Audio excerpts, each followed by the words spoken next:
ഹരി ഓം. എല്ലാ സാധകർക്കും ഒരിക്കൽ കൂടി മീറ്റ് മീ മെഡിറ്റേഷൻ ചാനലിൻ്റെ മറ്റൊരു അധ്യായത്തിലേക്ക് സ്വാഗതം. ആത്മീയതയിൽ മനസ്സ് പാടില്ല എന്ന് പറയും. മനസ്സുണ്ടെങ്കിൽ അവിടെ അഹവും ഉണ്ട്. അഹം ഉള്ളിടത്ത് എവിടെയാണ് ആത്മീയത നിലനിൽക്കുന്നത്? അഹമില്ലാത്തിടത്ത് മാത്രമേ ആത്മീയതയുടെ ആ ഒരു സൗന്ദര്യം നമുക്ക് ദർശിക്കാൻ സാധിക്കുകയുള്ളൂ. അഹത്തിന് വ്യക്തിഭാവമാണ് ഉള്ളത്, ആത്മീയതയ്ക്കോ വിശ്വഭാവവും. അവധൂജിയുടെ ശൂന്യമായ വാക്കുകൾ എന്ന ഗ്രന്ഥത്തിൽ നിന്നും എടുത്ത ഈ ഒരു രചനയിൽ നിന്നും നമുക്ക് ഇന്നത്തെ സത്സംഗത്തിലേക്ക് കടക്കാം.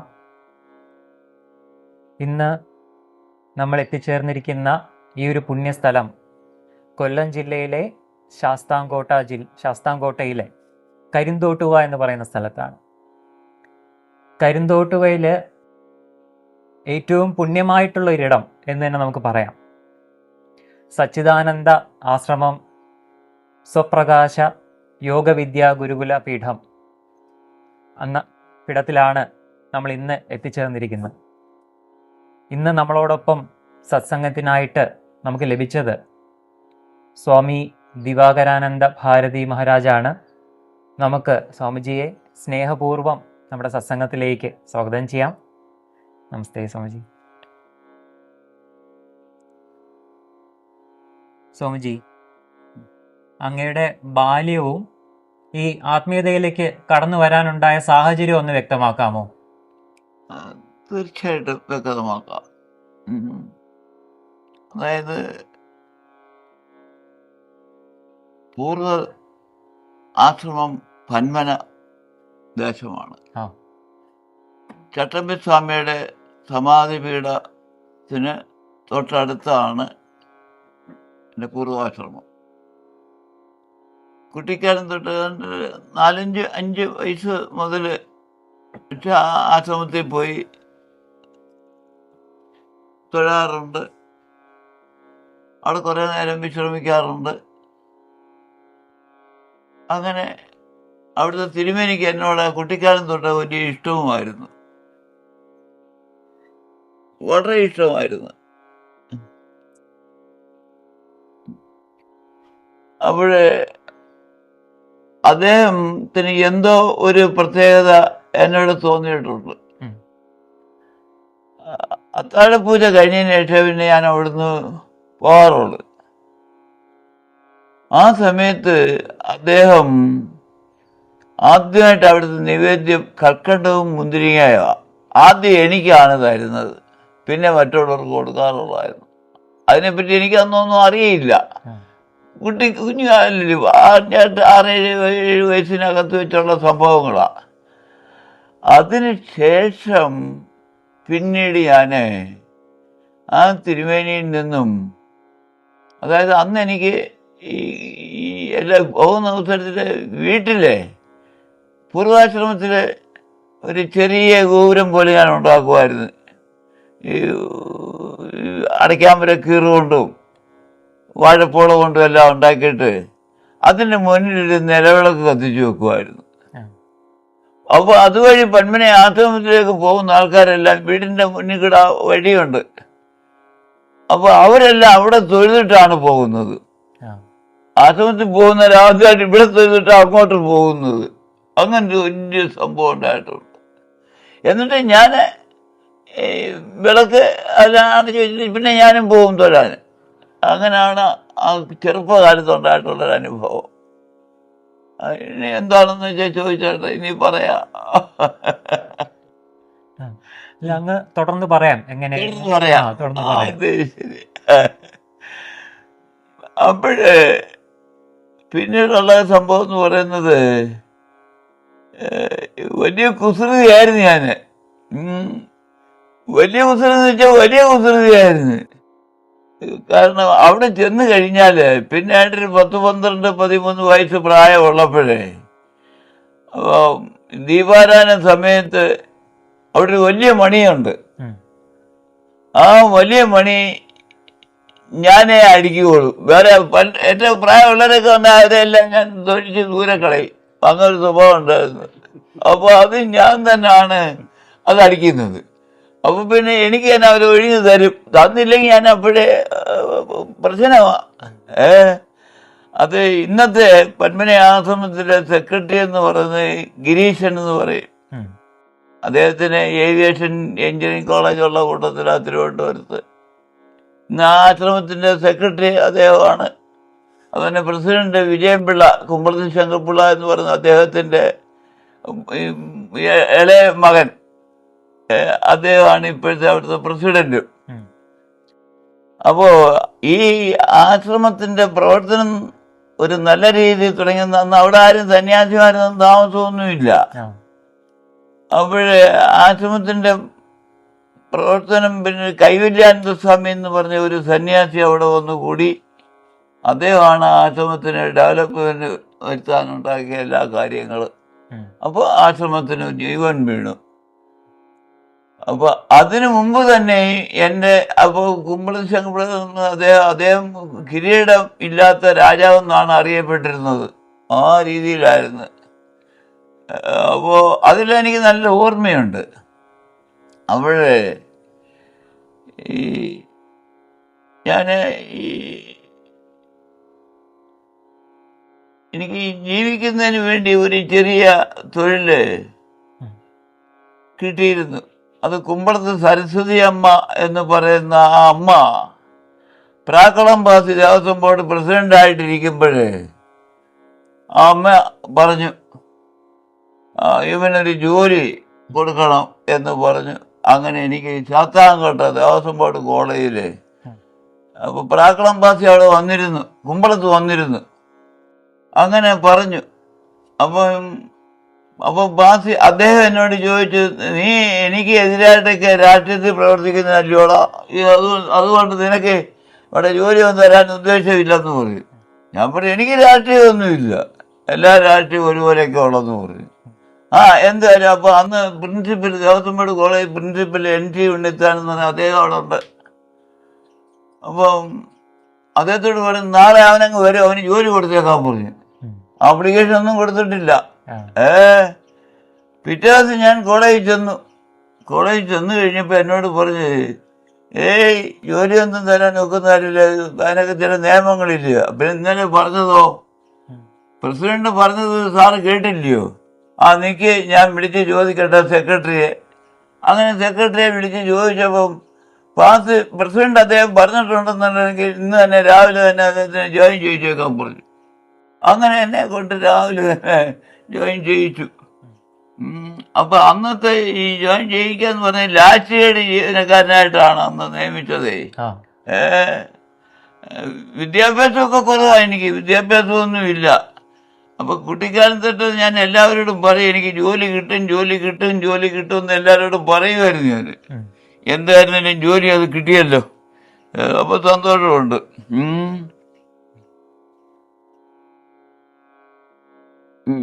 അപ്പോഴേ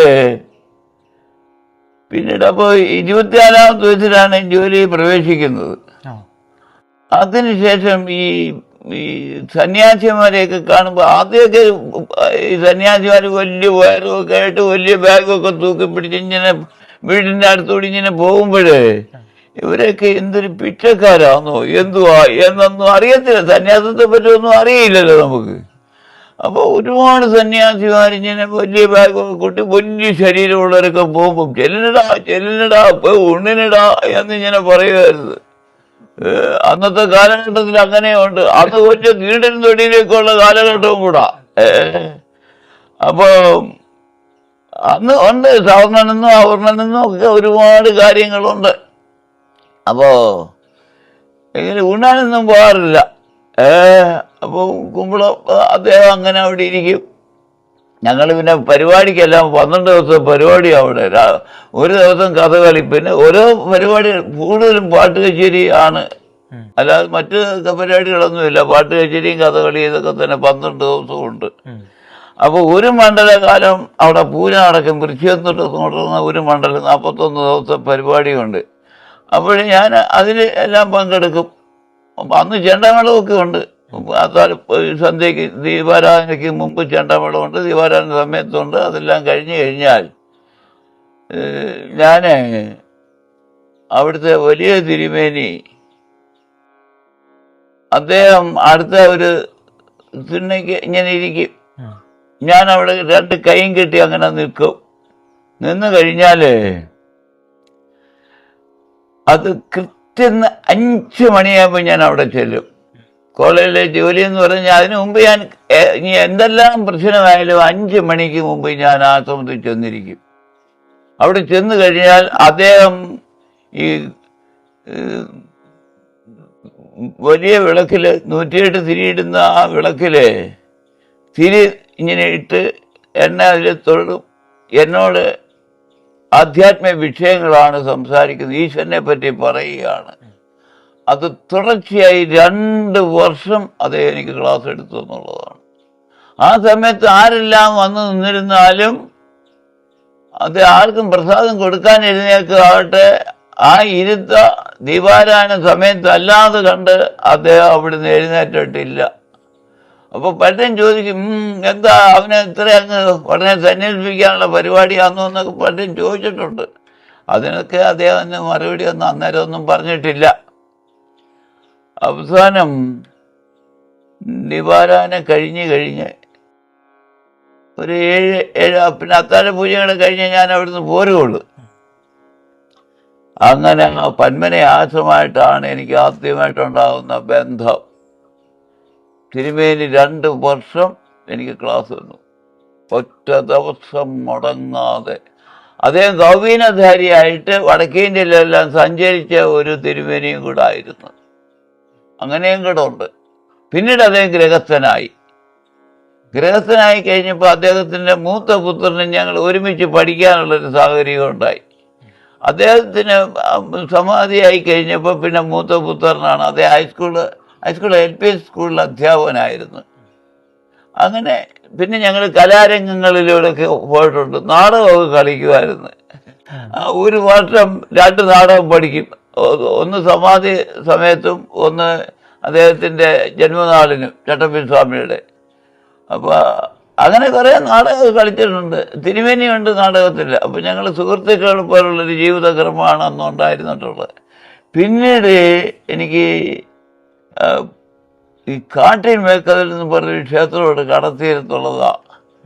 ഇന്നിപ്പോൾ ആ ക്ഷേത്രം വളരെ വിപുലമാണ്. അതിനു മുമ്പ് ഞാൻ ആ ക്ഷേത്രത്തിൽ പോയിട്ടുണ്ട്. അവിടെ ചെന്ന് കഴിഞ്ഞപ്പോൾ അവിടെ നല്ല രസകരമായിട്ട് എനിക്ക് തോന്നിയിട്ടുള്ളത്, അന്ന് ഈ കടലിൽ കരിങ്കലൊന്നും ഇട്ടിട്ടില്ല, കടൽപ്പാൽ അതൊന്നും ഇല്ല. അപ്പോൾ തിരയടിച്ച് മുകളിലോട്ടൊക്കെ കയറും. അപ്പോൾ അങ്ങനെ ഇരുന്നപ്പോൾ നല്ല വിശപ്പുണ്ട്. അന്ന് ആഹാരത്തിനൊക്കെ വലിയ പ്രയാസമുള്ളൊരു കാലഘട്ടമാണ്. അപ്പോൾ ഈ കടലിലെ മത്സ്യബന്ധനത്തിന് പോകുന്ന ആൾക്കാർ വല പിടിച്ച് കയറ്റി കൊണ്ടുവരുന്നപ്പോൾ അവിടെ ഈ സേമിയ എന്ന് പറയുന്ന ഒരു ആഹാരമുണ്ട്, നമ്മുടെ അടപ്രദം പോലെയൊക്കെ ഇരിക്കും. അപ്പോൾ അത് എൻ്റെ പൈസ ഇല്ലല്ലോ, എന്തായാലും കാട്ടിലമ്മയുടെ വഞ്ചി ഒരു പനയുടെ മുമ്പിൽ ഇരിപ്പുണ്ട്, ചെറിയൊരു വഞ്ചിയാണ്. അപ്പോൾ എൻ്റെ ഒരു കൂട്ടുകാരൻ അവിടുത്തെ താമസിക്കുന്നുണ്ട്. പിന്നെ ഒരു നടരാജനുണ്ട്. നടരാജൻ ഇപ്പോൾ അവിടുത്തെ വൈസ് പ്രസിഡൻ്റാണ് ആ ക്ഷേത്രത്തിൻ്റെ. അപ്പം ഞങ്ങൾ ഒരുമിച്ച് പഠിച്ചവരാ. അങ്ങനെ ഒരു വലിയ പ്രത്യേകതയുണ്ട്. അപ്പം ഞാൻ അപ്പുറത്ത് അടുത്ത സുഹൃത്തിൻ്റെ വീട്ടിൽ ചെന്നിട്ടൊരു ഈർക്കിൽ എടുത്ത് കൊണ്ടുവന്ന് വളച്ചില്ല വഞ്ചിയിലിട്ട് അതിൽ നിന്നൊരു ചക്കരം കിട്ടി. ആ ചക്കരം കൊടുത്ത് ഞാൻ സേമിയ വാങ്ങിച്ച് കുടിച്ച്. അപ്പോൾ കാട്ടിലമ്മയുടെ പൈറ്റ മോട്ടിച്ച് സേമിയ കുടിച്ച ആളാണ് ഞാൻ. അത്രയും ഉണ്ടായിരുന്നു വിശപ്പ്. അപ്പോൾ ഇത് ഞാൻ പറയുമ്പോൾ എനിക്ക് എപ്പോഴും അത് ഓർമ്മയുണ്ട്. അപ്പോൾ അതിനുശേഷം പിന്നെ എനിക്ക് അരവിന്ദാക്ഷൻ പിള്ള എന്ന് പറഞ്ഞൊരു സുഹൃത്തുണ്ടായിരുന്നു. അവിടെ 2 വർഷം ഒറ്റ ദിവസം മുടങ്ങാതെ ആ ക്ഷേത്രത്തിൻ്റെ വടക്കോട്ട് മാറി സൂര്യനെ അസ്തമിക്കുന്ന ആ സമയം നോക്കി അവിടെ ആ ധ്യാനത്തിലിരിക്കുമായിരുന്നു. ആ ധ്യാനം അങ്ങ് ഉറച്ചിട്ടുണ്ട്. അപ്പൊ അന്ന് കാട്ടിലെ ക്ഷേത്രം എന്ന് പറഞ്ഞാൽ ഒന്നുമില്ല, ചെറിയ ഒരു കളരി തന്നേ ഉള്ളൂ, ഒരു കളരി, അതിൽ കവിഞ്ഞൊന്നുമില്ല. അപ്പൊ ഇത് ഞാൻ മൊത്തം എങ്ങനെയാ പറയുന്നത്? കുറച്ച് പറഞ്ഞാൽ പോരായോ? കൂടുതൽ പറയണോ? ആ ശരി. അപ്പൊ സൈക്കിളിലാ പോകുന്നത്. രണ്ടുപേരും കോളേജിൽ നിന്ന് വന്നു കഴിഞ്ഞാൽ ഒരു 4-4:30 വന്ന് തിരിച്ച് ഈ കൂട്ടുകാരനും കാണും. അവൻ ഞാൻ വരുന്ന നോക്കി നിൽക്കുക. അയാൾ അന്ന് BA പഠിക്കുക. അപ്പൊ ഞങ്ങൾ രണ്ടും കൂടെ പോകും. എടപ്പള്ളി കോട്ടയം എന്ന് പറയുന്ന സ്ഥലത്തൊരു കാപ്പി കച്ചവടക്കാരനുണ്ട്. അപ്പോൾ കാപ്പി കച്ചവടക്കാരൻ്റെ കടയിൽ കയറി ഞങ്ങൾ 2 ദോശയൊക്കെ തിന്ന് ഇട്ടാ പോകുന്നത്. അവിടെ ചെന്ന് ഈശ്വരകാര്യമൊക്കെ പറയും. അരവിന്ദാക്ഷൻ പിള്ള ഈ നല്ല ഒരു എഴുത്തുകാരൻ കൂടിയായിരുന്നു. അങ്ങനെയും കൂടെ ഉണ്ടായിരുന്നു. മലയാളമായിരുന്നു അദ്ദേഹത്തിൻ്റെ വിഷയവും കൂടെ. അപ്പോഴേ ഇത് ഒത്തിരി നീണ്ടു പോകുന്നുണ്ടോ? ഇല്ല. അപ്പൊ ആത്മഹത്യയുടെ കുറെ ഭാവമാണല്ലേ ഈ പറഞ്ഞു വരുന്നത്. അപ്പോഴെന്തായിരുന്നാലും സൈക്കിൾ ഇക്കരെ ഒരു കൂട്ടുകാരൻ്റെ അവിടെ അവർക്ക് കൊപ്രാക്കളമുണ്ട്, അവിടെ വെച്ചിട്ടാ പോകുന്നത്.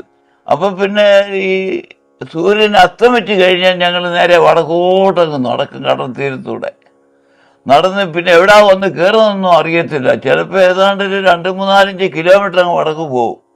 ഇക്കരെ ഇറങ്ങണമെങ്കിൽ എവിടെ കടത്തുണ്ടോന്നൊന്നും അറിയത്തില്ല. അപ്പോൾ പിന്നെ ആൾക്കാരോട് ചോദിച്ചു കഴിയുമ്പോൾ ഇന്നടുത്തുണ്ട് കടത്തെന്ന് പറയും. അങ്ങനെ അവിടെ ചെന്ന് പിന്നെ തിരിച്ച് ഞങ്ങൾ വരുന്നത് ബസ്സിലാണ്. പിന്നെ എടപ്പള്ളി കോട്ട വന്നിട്ട് പന്മന വരുന്നത്. അപ്പോൾ സൈക്കിൾ അവിടെ ഇരിക്കുകയില്ലയോ. പിറ്റേ ദിവസം സൈക്കിൾ എടുക്കാൻ പോണ്ടായോ. അപ്പോൾ സൈക്കിൾ മിക്കാറും അവിടെ തന്നെ ആയിരിക്കും ഇരിക്കുന്നത്. ഇങ്ങനെ നടന്ന് ഇങ്ങനെ പോരും. അപ്പോൾ ആലപ്പാടെന്ന് പറയുന്ന സ്ഥലത്തും ഒക്കെ പോയിട്ടുണ്ട്. അപ്പോൾ അങ്ങനെ അത് 2 വർഷം നീണ്ടു നിന്നു അവിടുത്തെ ധ്യാനം. അത് കഴിഞ്ഞിട്ട് പിന്നീട് ഞാൻ ഈ പന്മന ആശ്രമത്തില് എനിക്ക് തോന്നുന്നു തിരുമേനിയുടെ ക്ലാസ് എനിക്ക് വളരെ പ്രയോജനം ഉണ്ടായിരുന്നു. ഒരു പ്രേരക ഗുരുവാണ്, നാമം ജപിക്കണം. അപ്പൊ ഗുരുക്കന്മാരുടെ കൂട്ടത്തിൽ ജ്ഞാനഗുരു ഉണ്ട്, പ്രേരക ഗുരുവുണ്ട്. 5 ഗുരുക്കന്മാരാ ഉള്ളത്. അതിൽ പ്രേരിപ്പിക്കുക, സപ്പോർട്ട് ചെയ്യുക. അപ്പൊ ജ്ഞാനം തരാൻ അദ്ദേഹത്തിന് ഒത്തില്ല. അപ്പൊ എനിക്ക് പിന്നീട് ഗുരു ഉണ്ടായി. അത് 28ാമത്തെ വയസ്സിലാണ് ഗുരു ഉണ്ടാകുന്നത്. സ്വപ്രകാശാനന്ദ ഭാരതി എന്ന് പറയും. അദ്ദേഹം ആഗമാനന്ദ സ്വാമിയിൽ നിന്നാണ് തന്ത്രവിദ്യയുടെ പൂജകളും എല്ലാം പഠിച്ചത്. കാലടിയിൽ അദ്ദേഹത്തിന് 4 ഗുരുക്കന്മാരുണ്ടായിരുന്നു. അതിൽ കാലടി ആശ്രമത്തിൽ നിന്നും തന്ത്രവിദ്യ എല്ലാം പഠിച്ചു. ആഗമാനന്ദ സ്വാമിയിൽ നിന്ന് നേരിട്ട് തന്ത്രവിദ്യ എല്ലാം പഠിച്ചു. അതിനുശേഷം പിന്നെ അദ്ദേഹം വൈദ്യൻ പഠിക്കുന്ന ആയുർവേദം ഡോക്ടറായിരുന്നു അദ്ദേഹം. അത് കൊട്ടാരക്കര സദാനന്ദപുരം ആശ്രമത്തിൽ നിന്നും വൈദ്യം പഠിച്ചു. അതിനുശേഷം സന്യാസം ചൊനക്കര സ്വാമിയിൽ നിന്നും, ചൊനക്കര എന്ന് പറഞ്ഞാൽ അറിയപ്പെടുന്ന യജ്ഞനാരായണ അയ്യർ എന്നാണ് അദ്ദേഹത്തിൻ്റെ പേര്. അദ്ദേഹത്തിൽ നിന്നും യോഗമാർഗങ്ങളെല്ലാം പഠിച്ചു. കാവി ഋഷികേശത്ത് ശിവാനന്ദാശ്രമത്തിൽ നിന്നാണ് കാവി സ്വീകരിച്ചത്. അപ്പം 4 ഗുരുക്കന്മാരുണ്ട്. എനിക്കിപ്പോൾ ഞാൻ അതിൽ ഒരു ഗുരുവിനെ മാത്രമാണ് എനിക്ക് കിട്ടിയിരുന്നത്. മറ്റേ അദ്ദേഹത്തിന് അദ്ദേഹം പറഞ്ഞു തന്നുള്ളതിന് കവിഞ്ഞ് 2 ഗുരുക്കന്മാരെന്ന് പറയാനൊക്കത്തില്ല. അദ്ദേഹത്തിൻ്റെ ഒരു പടം എനിക്ക് വേണമെന്ന് പറഞ്ഞിട്ട് കിട്ടിയിട്ടുമില്ല, ഇന്നുവരെ കിട്ടിയിട്ടില്ല. അദ്ദേഹം മരിച്ചു. മറ്റേ സുഹൃത്തും മരിച്ചു, അവനും മരിച്ചുപോയി. നമ്പൂതിരി അവനും മരിച്ചു. ഇവിടെ നാഗപ്രതിഷ്ഠ ഉണ്ടായ പ്രതിഷ്ഠ വന്ന് അവരെ ഇവിടെ വന്ന് താമസിച്ച് 3-4 ദിവസം ഇവിടെ താമസിച്ചാണ് ഈ പ്രതിഷ്ഠയൊക്കെ നടത്തിയതുമൊക്കെ. അപ്പോൾ സമ്പത്തൊന്നും വാങ്ങിച്ചതൊന്നുമില്ല. എങ്കിലും ഞാൻ എല്ലാം അവർക്ക് കൊടുത്തു. അപ്പോഴേ ഞാൻ അന്നെനിക്കാണ്ട് ഒരു 10, 26, 27 വയസ്സിനകത്ത് വരും. ആ പ്രായത്തിൽ ഞാൻ പന്മന ആശ്രമത്തിൽ ഒരു 2 മണിയാകുമ്പോൾ പോകും. രാത്രി 2 മണിക്ക് ചെന്ന് കഴിഞ്ഞാൽ അവിടെ ഒരു നാഗപ്രതിഷ്ഠയുണ്ട് ക്ഷേത്രത്തിൻ്റെ അടുത്ത് തന്നെ. അതായത് ചട്ടമ്പിസ്വാമിയുടെ സമാധി പീഠത്തിൻ്റെ തൊട്ട് റൈറ്റ് സൈഡിൽ, ഇനി തെക്കേപ്പുറത്തോട്ട്. അപ്പോൾ അദ്ദേഹത്തിന് സമാധി പീഠത്തിന് തൊട്ട് വടക്കോട്ട് തിരിഞ്ഞ് ഞാൻ ഉടുത്തോണ്ട് വന്ന് മുണ്ട് അഴിച്ച് അവിടെ ഇട്ടിട്ട് അണ്ടർവെയറുണ്ട്, ആ മുണ്ടിൻ്റെ പുറത്ത് കയറി കൂർമാസനത്തിലാണ് ഞാൻ ഇരിക്കുന്നത്. കൂർമാസനം എന്ന് പറഞ്ഞു കഴിഞ്ഞാൽ ഈ കാല് രണ്ട് പുറകോട്ട് പോയിട്ട് ഉപ്പൂറ്റിയിലാണ് ശരീരത്തിൻ്റെ വെയിറ്റ് കംപ്ലീറ്റ് ഇരിക്കുന്നത്. അതങ്ങനെ അവിടെ ഇരുന്ന് പ്രാണായാമമൊക്കെ ചെയ്യുമായിരുന്നു. ആരും പറഞ്ഞു തന്നിട്ടൊന്നുമില്ല, ഇതാരും പഠിപ്പിച്ചിട്ടില്ല. അപ്പോൾ രണ്ട് നാസാദ്വാരത്തിൽക്കൂടായി ഇങ്ങനെ പ്രാണനെ പിടിക്കുന്നത്. അതിന് ഭാഗ്യപ്രാണായാമം തന്നെ പേരുണ്ട്, അതൊക്കെ പിന്നീട് ഞാൻ മനസ്സിലാക്കിയത്. അപ്പോൾ ഈ രണ്ട് നാസാദ്വാരത്തിൽ കൂടെ പ്രാണൻ പിടിച്ചു കഴിഞ്ഞാൽ പ്രാണൻ ഈ കുംഭവും കഴിഞ്ഞിട്ട് കുറേ കഴിഞ്ഞ് അത് പ്രാണനെ പുറത്തോട്ട് വിടുമ്പോൾ ഭയങ്കര സൗണ്ടാണ്, പാമ്പ് ചീറ്റുന്ന പോലെയാണ്. അപ്പോൾ അന്ന് അവിടെ ഒരു കൊച്ചൻ മൈക്ക് ഓപ്പറേറ്റർ ഉണ്ടായിരുന്നു, അവൻ്റെ പേര് സുകുമാരൻ എന്നാണ്. സുകുമാരന് യാദൃച്ഛ വന്നിത് കണ്ടു. അപ്പോൾ ഏതാണ്ടൊരു 3-3:30 മണിയാകും. അവൻ കണ്ടപ്പോൾ ഞാൻ പറഞ്ഞു, ഇനി നീ ഇതാരോടും പറയരുത് സുകുമാരൻ, അവൻ പോസ്റ്റുമാനും കൂടാ, നീ ഇതാരോടും പറയരുത് എന്ന് ഞാൻ അവനോട് പറഞ്ഞു. ഞാൻ പറയാം, അന്ന് നീ എല്ലാവരോടും പറഞ്ഞോളൂ, ഇപ്പൊ ആരോടും പറയരുത് എന്നേ പറഞ്ഞു. അന്ന് ആശ്രമൊന്നും ഇതുവരെ വിവരിച്ചിട്ടൊന്നുമില്ല. അത് കുമ്പളത്ത് അദ്ദേഹത്തിന്റെ പുത്രൻ ഭാസ്കരൻ കുട്ടിപ്പിള്ളി അവിടുത്തെ പ്രസിഡന്റായിട്ടിരിക്കുന്നതൊക്കെ ഉള്ള വസ്തുക്കളൊക്കെ വിറ്റായി 12 ദിവസം ഉത്സവമൊക്കെ നടത്തുന്നത്. അല്ല, അവിടെ പൈസ വരവൊന്നും ഇല്ലല്ലോ. പിന്നെ കൈവല്യാനന്ദ സ്വാമി വന്നപ്പോഴാണ് ഇതിനൊരു ജീവൻ വീഴുന്നത് ആശ്രമത്തിന്. ഇപ്പം അതേ അവിടെ നിന്ന് പോയതായിട്ടാണ് എൻ്റെ അറിവ്. എന്തായിരുന്നാലും ഞാൻ പിന്നീട് ഈ സുകുമാരൻ ഇത് കണ്ടതിന് ശേഷം ചട്ടമ്പി സ്വാമി പകൽ സമയത്ത് വിശ്രമിച്ചുകൊണ്ടിരുന്ന മനേക്കാവെന്ന് പറഞ്ഞൊരു കാവുണ്ട്. ഈ മനേക്കാവില് വലിയ കാവാ. അപ്പോൾ ആ പ്രദേശത്ത് 3 കാവ് അടുത്തടുത്തുണ്ട്. ഒന്ന് കടുക്കര കാവ്, അവിടെ ചൂരലും അതൊന്നുമില്ല, വലിയൊരു കാവ്. അത് ഈഴവ സമുദായത്തിൽപ്പെട്ടവരുടെ വകയാ കാവ്. അതിന് ഇങ്ങോട്ട് മാറിയ മനേക്കാവെന്ന് പറഞ്ഞൊരു കാവുണ്ട്, അവിടെയും ചൂരലും ഒന്നുമില്ല. അവിടെ നിന്ന് കിഴക്കോട്ട് മാറിയപ്പോൾ ചട്ടമ്പി സ്വാമി സമാധി ആയിട്ടിരിക്കുന്നിടത്ത് അവിടെയും ചൂരലൊന്നും വലുതായിട്ടില്ല. അതിനങ്ങപ്പുറത്തൊരു കാവും കൂടെ ഉണ്ട്. ആ കാവിൻ്റെ പേര് ആണിലഴികത്ത് കാവെന്ന് പറയും. അവിടെ കംപ്ലീറ്റ് ചൂരല. ഈ ചൂരല്, അപ്പോൾ ചൂരൽ ഞാൻ പ്രത്യേകം പറയാൻ കാരണം കുറുക്കന്മാർ ധാരാളം ഉണ്ട്. അപ്പോൾ ഈ കടുക്കര കാവിൽ നിന്ന് അവർ യാത്ര തുടങ്ങിക്കഴിഞ്ഞാൽ പിന്നെ അവിടുന്ന് ഈ മനേക്കാവിൽ വരും. അവിടുന്ന് അവർ തിരിച്ച് ഈ ആണിലെഴുത്ത് കാവിനകത്ത് നേരം വെളുക്കുമ്പോഴത്തെ ആണിലെഴുത്ത് കാവിനകത്താകും. ഇവർക്ക് പുറത്തിറങ്ങി നടക്കാനൊക്കത്തില്ല. അപ്പോൾ അവർ കുത്തിയിരുന്ന് കുവായി ഭയങ്കര വെള്ളമാണ്. എന്തുമാത്രം കുറുക്കന്മാരാ ഉള്ളത്, കണ്ടോനം കുറുക്കന്മാരാ ഉള്ളത്. അപ്പോ എൻ്റെ സൗണ്ട് വലുതായിട്ട് കേൾക്കുന്നുണ്ടില്ലയോ? ആ, അപ്പോൾ ഈ അവര് ഞാൻ ഈ സുകുമാരൻ ഇത് കണ്ടതിന് ശേഷം ഞാൻ പിന്നെ അപ്പം ചട്ടമ്പി സ്വാമി പകൽ സമയങ്ങളിൽ ഈ മനേക്കാവിലാണ് കഴിഞ്ഞുകൂടുന്നത്. അപ്പോ പകല് അദ്ദേഹം രാത്രിയിൽ അദ്ദേഹം കുമ്പളത്ത് വീട്ടിലാണ് താമസം. അപ്പോൾ കുറച്ചു കാലത്തേക്കാണ് താമസിച്ചുള്ളത്. അപ്പോഴത്തേന് അദ്ദേഹം സമാധിയായി എന്നുള്ളതാണ്. അപ്പോഴ്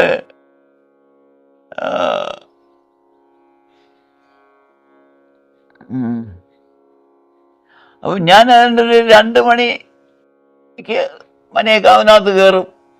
കുറുക്കനൊക്കെ ഉണ്ട്. അവിടെ ചെറിയ ഓല കെട്ടിയ ഒരു കളരിയുണ്ട്. അതിനു മുമ്പ് വലിയ കുസൃതി ഉണ്ടായിരുന്നു. വലിയ ഒരു ഊഞ്ഞാല് ഒരു വലിയ വണ്ണമുള്ള 4-5 ഇഞ്ച് വണ്ണമുള്ള ഒരു വള്ളി, പിന്നെ ഒരു വലിയ ആഞ്ഞിലിയുടെ മണ്ടയ്ക്ക് എന്ന് വിളപ്പുണ്ട്. അതിൽ ഞങ്ങൾ കുട്ടിക്കാലത്തൊക്കെ വരി പോയിരുന്ന് കളിക്കുകയും ഞാൻ അതിൻ്റെ മുകളിൽ കയറി അവിടെ ഇങ്ങനെ തട്ട് പോലെ കട്ടിൽ പോലെ കിടപ്പുണ്ട് വള്ളി തട്ട് അവിടെ ചെന്ന് കിടക്കുവന്ന് സുഖമായിട്ട് കിടക്കാം അവിടെ ഇല്ല മൂത്രമൊക്കെ ഒഴിക്കും മൂത്രമൊക്കെ കളിയുടെ പുറത്തോട്ടായി വീഴുന്നേ ആഞ്ഞിരിച്ചാക്കയൊക്കെ പറിച്ച് തീറ്റും അങ്ങനെയൊക്കെ ഉണ്ടായിട്ടുണ്ട്. അപ്പോൾ അങ്ങനെയുള്ള സ്ഥലത്ത് പിന്നെ ഞാൻ തപസ് ചെയ്യാൻ ചെന്നാൽ അതാ ചിന്തിക്കേണ്ട വിഷയം. രാത്രി 2 മണിക്ക് ഈ കുറുക്കനൊക്കെ ഉള്ളപ്പോഴൊന്നും ആലോചിച്ച് നോക്കേണ്ട കാര്യം തന്നെ. അവരാരും എന്നെ ഒന്നും ചെയ്തില്ല. കടവാനും പാമ്പും ഒക്കെ ഉണ്ട് ഈ അവനകത്ത്. ഭയങ്കരമായ പൈന്, പൊൻപൈൻ എന്ന് പറഞ്ഞൊരു പൈനുണ്ട്. അങ്ങനെ വലിയ ഒരു 2 ഏക്കറിനകത്ത് വനമാണ്. അതിനകത്താണ് അടുത്ത തപസ്. അതും കുറേ കാലം ഇരുന്നു. അതിനുശേഷമാണ് എനിക്ക് ജ്ഞാനഗുരുവിനെ കിട്ടുന്ന 28ാമത്തെ വയസ്സിൽ. അത് അദ്ദേഹം എനിക്ക് ഒന്നും പറഞ്ഞു തന്നിട്ടില്ല. അപ്പോൾ പ്രൊഫസർ രാഘവൻ നായരുണ്ട്. അങ്ങനെ അദ്ദേഹത്തിന് ഒരുപാട് ശിഷ്യന്മാരും ഉണ്ട്. അപ്പോഴേ ഈ ഞാൻ ചോദിച്ചു, സ്വാമി എല്ലാവർക്കും അവരെല്ലാം അങ്ങോട്ടും ഇങ്ങോട്ടൊക്കെ മാറി നിന്ന് പ്രാണായാമമൊക്കെ ചെയ്യുന്നു, എനിക്കിതൊന്നും പറഞ്ഞു തന്നില്ലല്ലോ എന്ന് ഞാനൊന്ന് ചോദിച്ചു. അപ്പോൾ ശാസ്താംകോട്ടൊരു ആശ്രമമുണ്ട്, അവിടെ ചെയ്ത സംഭവം. ലോക സർവമത സമ്മേളനം നടന്ന ആ സ്ഥലത്ത് ഒരു 37 സെൻറ്റ് സ്ഥലത്ത് സ്വാമി അവിടെ ആശ്രമം സ്ഥാപിച്ചു. ഇന്ന് ആ സ്ഥാപനം ഇല്ല. സ്ഥലമുണ്ട്, കെട്ടിടങ്ങളൊന്നുമില്ല. ഇന്നിപ്പോൾ അവിടെ പോലീസ് സ്റ്റേഷനും കോടതിയും ടൂറിസ്റ്റ് കേന്ദ്രവും റെസ്റ്റ് ഹൗസും ഒക്കെ ആയിക്കഴിഞ്ഞ്. പക്ഷേ ആശ്രമത്തിൽ സ്ഥലം അവിടെ ഉണ്ട്, അതെങ്ങും പോയിട്ടില്ല. അത് പിന്നെ പ്രൊഫസർ എൻ്റെ പേരിൽ സ്വാമിജി അത് എഴുതി തരാമെന്ന് പറഞ്ഞു. ഞാൻ പറഞ്ഞു എനിക്ക് വേണ്ട, എല്ലാവരുടെ കയ്യിൽ നിന്ന് പൈസ എടുത്ത് വാങ്ങിച്ച സ്ഥലമാണ്, അങ്ങനെ എനിക്കായിട്ട് അത് എഴുതി തരണ്ട. ഞാനിപ്പം സന്യാസിയൊന്നും ആയിട്ടുമില്ലല്ലോ. അങ്ങ് മന്ത്രം പറഞ്ഞു തന്നിട്ടില്ല. ഞാൻ ചോദിച്ചു എല്ലാവർക്കും ഇങ്ങനെ പറഞ്ഞു, എടാ അത് നിനക്ക് അതിൻ്റെ ആവശ്യമില്ല, നീ ജനിച്ചപ്പോൾ തന്നെ നീ ഒരു സന്യാസിയായിട്ടാണ് വന്നത്. ഇപ്പം ചെയ്തുകൊണ്ടിരിക്കുന്ന പ്രാണായാമം 2 മൂക്കിക്കിടെ പിടിക്കുന്നതൊക്കെ ഞാൻ കണ്ട്. അപ്പോൾ ലഘുപ്രാണായമൊക്കെ അവർക്കെല്ലാം ഞാൻ പറഞ്ഞു കൊടുത്തിട്ടുണ്ട്. നീ ഇപ്പോൾ 2 മൂക്കിക്കിടെ ശ്വാസം പിടിക്കുക, അത് കറക്റ്റായിട്ട് തന്നെയാണ് നടത്തുന്നത്. അതുകൊണ്ട് എനിക്ക് നിനക്ക് പറഞ്ഞു തരാൻ പിന്നെ ഒരു ഗുരു എന്ന നിലയിൽ വേണമല്ലോ. ഭഗവാൻ തന്നെ സഞ്ജീവന മഹർഷിയിൽ നിന്നാണല്ലോ, അത് എല്ലാ കലകളും പഠിച്ച ആളാണല്ലോ. 64 കലകൾ 64 ദിവസം കൊണ്ട് പഠിച്ച ആളാണ് ഭഗവാൻ ശ്രീകൃഷ്ണ പരമാത്മാവ്. അപ്പോൾ നിനക്ക് അതുകൊണ്ട് ഒരു ഗുരു ആവശ്യമാണ്. അങ്ങനെ ഞാനൊരു ഗുരുവായിട്ട് നീ എന്നെ കണ്ടുകൊള്ളുക എന്ന് പറഞ്ഞ് എനിക്ക് മന്ത്രം ഉപദേശിച്ചു. സോഹമാണ് ഉപദേശിച്ചത്. ഉപദേശിച്ച മന്ത്രമൊന്നും പറയാൻ പാടില്ലാത്തതെങ്കിലും ഞാനങ്ങ് പറഞ്ഞു പോയി. അങ്ങനെ പറയാൻ പാടില്ല പരസ്യമായിട്ട്. അത് പറഞ്ഞു തന്നു. അദ്ദേഹം യഥാർത്ഥത്തിൽ അദ്ദേഹത്തിന് 10,000 മുസ്ലിങ്ങൾ ശിഷ്യരായിട്ടുണ്ട്, ഹിന്ദുക്കള്, ക്രിസ്ത്യൻസ്, അച്ഛന്മാർ, ക്രിസ്ത്യൻ കത്തനാരന്മാരും ഒക്കെ ശിഷ്യരായിട്ടുണ്ട്. അതിൽ പ്രധാന ശിഷ്യനായിട്ട് പ്രൊഫസർ രാഘവൻ നായർ ഒക്കെ ഉണ്ട്. അന്ന് അദ്ദേഹം കല്യാണമൊന്നും കഴിച്ചിട്ടില്ല, ഗ്രഹസ്ഥനായിട്ടില്ല. പിന്നീട് സ്വാമി ജീവിച്ചിരിക്കും തന്നെ ഗ്രഹസ്ഥനാകുകയും ചെയ്തു. അപ്പോൾ അവിടെ വലിയ പ്രശ്നങ്ങളെല്ലാം ഉണ്ടായി, വൈരങ്ങളൊക്കെ ഉണ്ടായി. അവിടെ കുടിൽ കെട്ടി ദേവസ്വം വേണ്ട സ്ഥലമാണ്. അപ്പോൾ അങ്ങനെ എന്തോ നിർത്തോ അപ്പോഴേ എന്തായാലും അവിടെ വലിയ സംഭവങ്ങളെന്ന് വെച്ചാൽ വലിയ ഈ സമുദായ സംഘർഷങ്ങളും 10-15 കുടിലും ഒക്കെ അങ്ങ് കെട്ടിയ ആൾക്കാർ കയ്യേറി ദേവസ്വം വേണ്ട സ്ഥലം. 66 ഏക്കർ 66 സെൻറ്റ് സ്ഥലം ഉണ്ട് അവിടെ. 33 ഏക്കർ 33 സെൻറ്റ് സ്ഥലം ദേവസ്വം ബോർഡിന് കോളേജിനായിട്ട് എടുത്തു. ബാക്കി സ്ഥലം 33 ഏക്കർ 33 സെൻറ്റ് ഇങ്ങനെ കിടക്കുകയാണ്. അവിടാണ് ആശ്രമമുള്ള 37 സെൻറ്റ്. അത് കൊട്ടാരത്തിൽ നിന്ന് ശാന്താലയം എന്ന് പറയുന്നൊരു വീട്ടുകാർക്ക് കൊട്ടാരത്തിൽ നിന്ന് എഴുതി കൊടുത്തതാണ്. ആ സ്ഥലമാണ് ആശ്രമത്തിനായിട്ട് സ്വാമി രാഘവൻ നായർ, പ്രൊഫസർ രാഘവൻ നായർ അത് വാങ്ങുന്നത്. പക്ഷേ അവിടെ കെട്ടിടമെല്ലാം ഉണ്ടായിരുന്നു. കോളേജ് അടുത്തായിരുന്നു. അവിടെ ഈ RSSകാർ പിള്ളേരും SFIക്കാരും കൂടെ സംഘർഷാവസ്ഥ ഉണ്ടായി. ഞാനപ്പോൾ ആശ്രമത്തിൽ പകലായിരുന്നു ഇത് ഉണ്ടായി.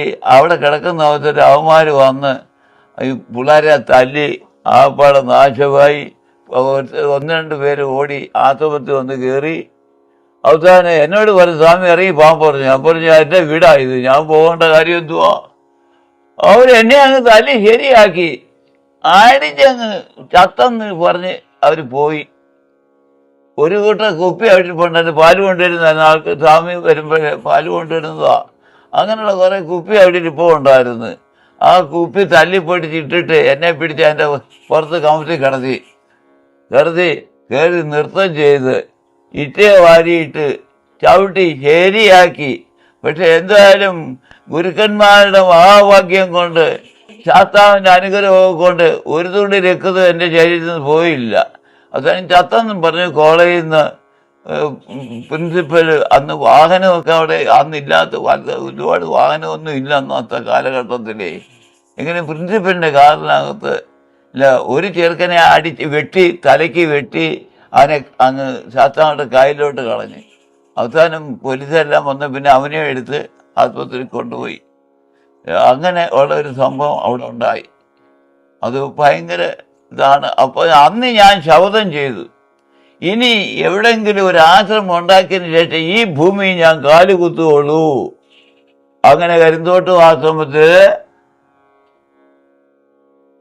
സ്ഥാപിക്കുന്നത് 1973 ആശ്രമം സ്ഥാപിക്കുന്നത്. അപ്പോൾ എൻ്റെ ഭക്ഷണക്രമത്തിൽ 1990 ഞാൻ ഭക്ഷണക്രമം വരുത്തി. നന്നായിട്ട് ആഹാരം കഴിക്കുമായിരുന്നു. ഞാൻ വീട്ടിൽ പട്ടിണിയായിരുന്നു, വലിയ ബുദ്ധിമുട്ടായിരുന്നു, സാമ്പത്തിക ബുദ്ധിമുട്ട് വളരെ വലുതായിട്ടുണ്ടായിരുന്നു. എങ്കിലും എനിക്ക് ജോലി കിട്ടിക്കഴിഞ്ഞപ്പോൾ ഞങ്ങൾ 6 മക്കളാണ് ഉള്ളത്, 5 ആണും 1 പെണ്ണുമാണ് ഉള്ളത്. അപ്പോൾ പാണ്ഡവന്മാരെന്നായിരുന്നു അറിയപ്പെടുന്നത് എല്ലാവരും, പാണ്ഡവന്മാർ. അപ്പം ഞാൻ നേരത്തെ പറഞ്ഞില്ല, കുട്ടിക്കാലം തൊട്ടേ കുസൃതിയൊക്കെ ഉണ്ടായിരുന്നു. അപ്പോൾ ആ കുസൃതി അങ്ങനെ അങ്ങോട്ട് നീണ്ടു നിന്നെന്ന് വേണം പറയേണ്ടുന്നത്. അപ്പോൾ ഇതിനിടെ അപ്പോൾ പല സുഹൃത്തുക്കളൊക്കെ ചോദിക്കാൻ, കല്യാണം കഴിക്കണമെങ്കിൽ ഞങ്ങൾക്ക് ചോറ് തരുന്നില്ലോടാ എന്നൊക്കെ സഹപ്രവർത്തകരൊക്കെ ചോദിക്കുമായിരുന്നു. അപ്പോൾ അന്ന് ഞാൻ അവരോടൊക്കെ പറഞ്ഞത്, നിങ്ങൾക്ക് ചോറ് മതിയല്ലോ, അത് പത്രത്തിൽ കാണും, അന്ന് വന്ന് ചോറുണ്ടോണം എന്ന് പറഞ്ഞു. പക്ഷേ ആശ്രമം സ്ഥാപിച്ചു കഴിഞ്ഞപ്പോൾ ആദ്യം നടത്തിയ സപ്താഹമാണ്. എത്ര 10,000 ജനങ്ങൾ ഒരു ദിവസം വന്നു പോകുന്നത്. ആ രീതിയിലായിരുന്നു സപ്താഹം. സത്രം നടത്തുന്നതിനേക്കാളും ഗംഭീരമായിട്ടായിരുന്നു 4 നില പന്തലൊക്കെ ഇട്ട് കാര്യങ്ങൾ. അതൊക്കെ എങ്ങനെ നടത്തിയതൊന്നും എനിക്കറിയത്തില്ല. ജനം കണ്ടമാനമായിരുന്നു. അത് കണ്ടു കഴിഞ്ഞാൽ അന്നത്തെ ആദ്യത്തെ ആചാര്യൻ വാഴൂർ തീർത്ഥപദാശ്രമത്തിലെ ചിത്സുരുവാനന്ദ മഠാധിപതിയായിരുന്നു. അദ്ദേഹമായിരുന്നു ആദ്യത്തെ സ്വഭാവത്തിൻ്റെ ആചാര്യനായിട്ടിരുന്നത്. ഒരു മാതാജി ഉണ്ടായിരുന്നു, ഗാർഗി മാതാജി. അദ്ദേഹത്തിൻ്റെ ശിഷ്യന്മാർ അല്ലാണ്ട് 50 കുറയാത്ത ശിഷ്യന്മാരും ഉണ്ടായിരുന്നു. അവർക്ക് എല്ലാം ഇത് കണ്ടു കഴിഞ്ഞപ്പോൾ അവർക്കും അങ്ങ് ആവേശമായിപ്പോയി. അദ്ദേഹത്തോടൊപ്പം 50 ശിഷ്യന്മാരുണ്ടായിരുന്നത് ഇവിടെ താമസിക്കുമ്പോൾ. അവസാനം നമുക്ക് വാക്ക് പറഞ്ഞ ആ കെട്ടിടം നമുക്ക് കിട്ടാതെ പോയി. അരിമണ്ണിൽ പുല്ലാന്തോട്ട് വാസുദേവൻ എന്ന് പറഞ്ഞ വ്യക്തി അത് നമുക്ക് എഴുതി തരാമെന്ന് പറഞ്ഞ് എഴുതി തരുന്നതിന് മുമ്പാണ് ആശ്രമം ഉണ്ടാക്കിയത്. അപ്പോൾ ആ വീട്ടിലെ ഒരാളിന് സ്ഥലം തരുന്നതിനോട് സമ്മതക്കാരനാ വളരെ പ്രയാസം തോന്നി. ഞാൻ അന്നേരം ഇറങ്ങി പോരുകയും ചെയ്തു. നിൻ്റെ ഭൂമി എനിക്ക് ആവശ്യമിടാമെന്ന് പറഞ്ഞ് അതെല്ലാം കളഞ്ഞ് 10-18 ലക്ഷം രൂപ ചിലവാക്കി ഉണ്ടാക്കിയ കെട്ടിടം എല്ലാം കളഞ്ഞിട്ട് ഇറങ്ങിപ്പോരുന്നു. അങ്ങനെ കോട്ടയ്ക്കകത്ത് കുടുംബത്തിൽ അവരാണ് എനിക്ക് പിന്നെ ഇവിടെ ഭൂമി തരുന്നത്. ഇതിപ്പോൾ 2 ഏക്കറിനകത്തുള്ള ഭൂമി ഇവിടെ ഉണ്ട്. അതിനുശേഷം ഞാൻ 32 സെൻറ്റ് സ്ഥലം, ആശ്രമത്തിന് തൊട്ട് മുന്നിൽ കാണുന്ന സ്ഥലം 32 സെൻറ്റ് വിലയ്ക്ക് വാങ്ങിച്ചു. പിന്നീട് ഇതിന് മോള് വശത്ത് ഇപ്പോൾ ഒരു ഓഡിറ്റോറിയം പോലെ പണിഞ്ഞിട്ടിട്ടുണ്ട്. അവിടെ 10 സെൻറ്റ് ആദ്യം വാങ്ങിച്ചു, പിന്നീട് 22 സെൻറ്റ് ഭൂമി വീണ്ടും വാങ്ങിച്ചിട്ടുണ്ട്. അപ്പോൾ ഇത്രയും സ്ഥലമെല്ലാം വാങ്ങിച്ചിട്ടുണ്ട്. ഇപ്പോൾ അതിന് ഒരു ഭക്തൻ ഇവിടെ കൂടിയിട്ടുണ്ട്. അപ്പോൾ ഒരുപാട് സ്ഥലങ്ങളിലെല്ലാം മൗനവ്രതം എല്ലാം ഇരുന്നിട്ടുണ്ട്. അതിൽ ഒരുപാട് ക്ഷേത്രങ്ങൾ, ആ ക്ഷേത്രങ്ങളെല്ലാം ഒരുപാട് ഉയർച്ചയുണ്ടായിട്ടുണ്ട്. അതെൻ്റെ ആത്മകഥയിൽ ഞാൻ എല്ലാം ഇപ്പം ഇനി ഞാൻ പറയുന്നില്ല. അതിനകത്ത് കുറേ എഴുതി വെച്ചിരിപ്പുണ്ട്. ബാക്കിയൊക്കെ ഇനിയിപ്പോൾ എന്നാ ആരാ എഴുതുന്നൊന്നും എനിക്കറിയത്തില്ല. ഇവിടെ ഒരുപാട് പാമ്പുകളെല്ലാം ഉണ്ട്. പിന്നെ പർണശാലയിൽ താമസിച്ചു. അത് അതിൻ്റെ 2 വർഷം വരെ താമസിച്ചു. അപ്പോൾ അതിൽ 1 വർഷത്തെ മൗനവ്രതം, ഒരുപാട് മൗനവ്രതം ഇരുന്നിട്ടുണ്ട്. പിന്നെ 3 വർഷം ഇരുന്നു. ഇതെല്ലാം ഉണ്ടായിട്ടുണ്ട്. ഇതൊക്കെ ആരുടെ നിർദ്ദേശമാണെന്നൊന്നും എനിക്കറിയത്തില്ല. ഈ ഗുഹ ഉണ്ടാക്കിയത് ഒരു ആർക്കിടെക്ട് വന്നൊന്നും പണിഞ്ഞു തന്നതല്ല. എൻ്റെ ശരീരത്തിൻ്റെ കണക്കെടുത്തിട്ടാണ് ഈ ഗുഹ ഉണ്ടാക്കിയത്. അപ്പോൾ ആദ്യം ഒരറയേ ഉണ്ടായിരുന്നുള്ളൂ. ഈ ഒരറ ഉണ്ടായിരുന്നപ്പോൾ തന്നെ എന്തോ ഒരു ഒരുപാട് സ്റ്റെപ്പുകൾ കയറി കയറി കയറി പോകുന്നതായിട്ട് ഇങ്ങനെ കണ്ട് അങ്ങ് കയറി പോവുക, സ്റ്റെപ്പ് കിടക്കുക. ഈ സ്റ്റെപ്പ് കയറി കയറി ഇങ്ങനെ പോകുന്നതായിട്ട് കണ്ടപ്പോൾ തോന്നി, അല്ല ഇതല്ലല്ലോ ഇനി വേണ്ടുന്നത്, ഇനി സ്റ്റെപ്പുകൾ അനേകം കാണുന്നല്ലോ. അങ്ങനെയാണ് പിന്നെ ഈ അറ അത് 6 അറയാക്കുന്നത്. അത് ഈ നോട്ടീസിനകത്ത് അതിൻ്റെ അറയെപ്പറ്റിയും മൗനവ്രതത്തെപ്പറ്റിയും എല്ലാം അതിനകത്ത് വിശദമായിട്ട് എഴുതിയിട്ടുണ്ട്. ഇപ്പം ഞാൻ അത് അങ്ങോട്ട് ഒത്തിരി കടക്കുന്നില്ല. അതൊക്കെ ഇനി എനിക്ക് ആഗ്രഹം എന്ന് പറയുന്നത്, ഇപ്പം ഇവിടെ ഒരു ശിഷ്യൻ വന്നു കൂടിയിട്ടുണ്ട്. ഇവിടെ 10-36 പേർക്ക് ഞാൻ മന്ത്രദീക്ഷ കൊടുത്തിട്ടുണ്ടായിരുന്നു. ഒരെണ്ണം പോലും ഇപ്പം ഇവിടെ ഇല്ല. കാരണം പൂജ പഠിച്ചത് 5-8 പേര് പൂജ പഠിച്ചിട്ടുണ്ട്.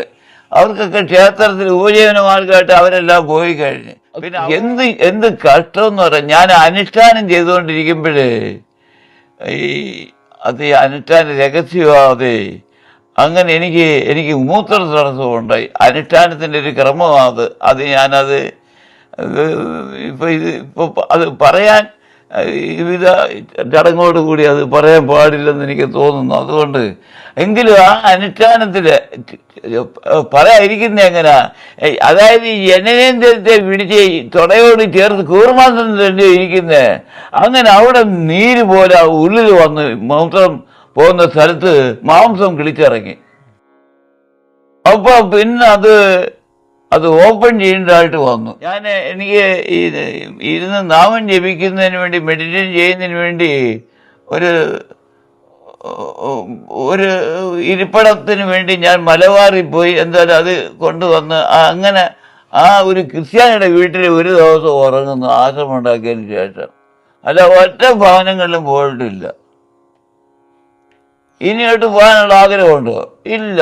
അതാ ഇനി പോയാൽ തന്നെ ഇപ്പൊ ഒരു ശിഷ്യൻ ഇവിടെ വന്ന് കൂടിയിട്ടുണ്ട്. ഇതെല്ലാം ആ ശിഷ്യൻ കേട്ടിട്ടുമുണ്ട്, എല്ലാം അറിഞ്ഞിട്ടുണ്ട്. ശിഷ്യൻ ഒരു ഭവനത്തിലും പോയിട്ടുമില്ല, ഒരു സാധനം വാങ്ങിച്ചുകൊണ്ട് വരാൻ പോയിട്ടില്ല. ഇതിപ്പോൾ പ്രായം ചെന്ന അമ്മയായി പോയി പാല് വാങ്ങിച്ചിട്ട് വരുന്നത്, ഈ സ്റ്റെപ്പ് കയറി പോകുന്നത്. പച്ചക്കറി വാങ്ങിക്കാൻ പോകുന്ന ഞാനാ. പലർക്ക് സാധനം പിന്നെ അവർ കടക്കാര് വലിയ ഹോൾസെയിൽ കടയാ, അവർ സാധനം വാങ്ങിച്ച് അവർ തന്നെ ഇവിടെ ചോന്നുകൊണ്ട് വരുന്നുണ്ട്. ശിഷ്യൻ വന്നിട്ട് 2 വർഷമായി. അപ്പോൾ ശിഷ്യൻ വന്നിട്ട് പറഞ്ഞത് എന്താ, അതിപ്പോൾ പിന്നീട് ശിഷ്യൻ തന്നെ പറയും. ഞങ്ങളുടെ ഒത്തിരി അഭിപ്രായ വ്യത്യാസമൊക്കെ ഉണ്ടായിട്ടുണ്ട്. ഇറങ്ങി പോടാന്നൊക്കെ ഞാൻ പറഞ്ഞിട്ടുണ്ട്. ഇറങ്ങി പോകാറുന്ന് കാരണം അങ്ങനെയൊക്കെ പറഞ്ഞിട്ടുണ്ട്. പക്ഷെ അത് ശിഷ്യൻ അന്ന് മനസ്സിലാക്കാൻ കഴിഞ്ഞിട്ടില്ല. എങ്കിലും പിടിച്ചു നിന്ന് ഞാൻ പിന്നെ ഈ കാവ്യം കൊടുത്തിട്ടില്ലെന്നേ ഉള്ളു. പേര് മാറി ശങ്കരാനന്ദ ഭാരതി എന്ന നാമം കൊടുത്തു. ഇപ്പം വളരെ സ്നേഹത്തോടു കൂടി ആശ്രമത്തിൻ്റെ ഉയർച്ചയ്ക്ക് വേണ്ടിയൊക്കെ പ്രവർത്തിക്കാനുള്ള തീരുമാനത്തിലിരിക്കുകയാണ്. അതൊക്കെ അങ്ങ് നേരത്തെ സൂചിപ്പിച്ചു, ഒരുപാട് തവണ പലയിടത്തും മൗനത്തിൽ ഇരുന്നിട്ടുണ്ട്. അങ്ങ് അമ്പലങ്ങളിലായിരുന്നോട്ടെ പല സ്ഥലങ്ങളിലും ഇരുന്നിട്ടുണ്ട്. എന്നാൽ ഏറ്റവും കൂടുതൽ അങ്ങ് 3 വർഷവും 14 ദിവസവും ഒരു ഗുഹയിൽ അങ്ങ് മൗനത്തിൽ ഇരുന്നു എന്ന് കേട്ടിട്ടുണ്ട്. അതിനെക്കുറിച്ച് കൂടുതൽ അറിയാൻ താല്പര്യമുണ്ട്. കൂടുതൽ അറിയാൻ ആഗ്രഹമുണ്ടോ? അതെ. അതായത് ഈ 3 വർഷവും 1 വർഷം ഇരുന്നപ്പോഴും 1 വർഷം ഇവിടെ മൗനത്തിൽ അന്ന് ഒരറിയേ ഉണ്ടായിരുന്നുള്ളൂ. ആ 1 വർഷത്തെ മൗനം കഴിഞ്ഞ് വന്നിട്ട് ഒരു മനുഷ്യനും സ്വാമി ഈ എന്താണ് ഗുഹയിൽ നിന്നുണ്ടായ അനുഭവങ്ങൾ, സ്വാമി എന്തിനാ ഇങ്ങനെ കയറി ഇരുന്നത് എന്നൊന്നും ഒരു വ്യക്തികളും ചോദിച്ചിട്ടില്ല. വരുന്നവരെല്ലാം പറയുന്നത്, സ്വാമി ഞങ്ങളുടെ പശുവിന് പാല് കുറഞ്ഞു പോയി, അതിന് പാല് കൂട്ടിത്തരണം. വേറെ ഒരുത്തം വന്ന് പറയുന്നത്, സ്വാമി എൻ്റെ മോടെ കല്യാണം നടക്കുന്നില്ല, കല്യാണം നടത്തി തരണം. എന്തെല്ലാം ജോലിയാ. എന്നിട്ട് പറയും, ഞങ്ങളുടെ കോഴി മുട്ടയിടുന്നത് ഈ മുട്ടയാ സ്വാമി, അതൊന്ന് നല്ല മുട്ടയാക്കി തരണം. പിന്നെ വസ്തു വാങ്ങിക്കണം, ഞങ്ങളുടെ വീട് പണി നടക്കണം, എനിക്ക് അപ്പുറത്തെ നിലം അതൊന്ന് വാങ്ങിച്ചാൽ കൊള്ളാമെന്നുണ്ട്, അത് നടക്കണം. ഈ വിധ വിഷയങ്ങളെ കെട്ടിടം പണിയണം. ഞാൻ ഈ ദേശത്ത് വരുമ്പോൾ ഓടിട്ട വീട് എന്ന് പറയുന്നത് 9 എണ്ണം ഉണ്ടായിരുന്നത്. ഇന്ന് 2 നില കെട്ടിടത്തിന്റെ മുകളിൽ പിന്നെ തുണി വിരിച്ചു വെക്കാൻ ഉള്ള കെട്ടിടം അതും എല്ലാം ഇപ്പൊ ഉണ്ട്. അവർക്കാർക്ക് ഇപ്പൊ ഇങ്ങോട്ട് വരാൻ ഒക്കുന്നില്ല.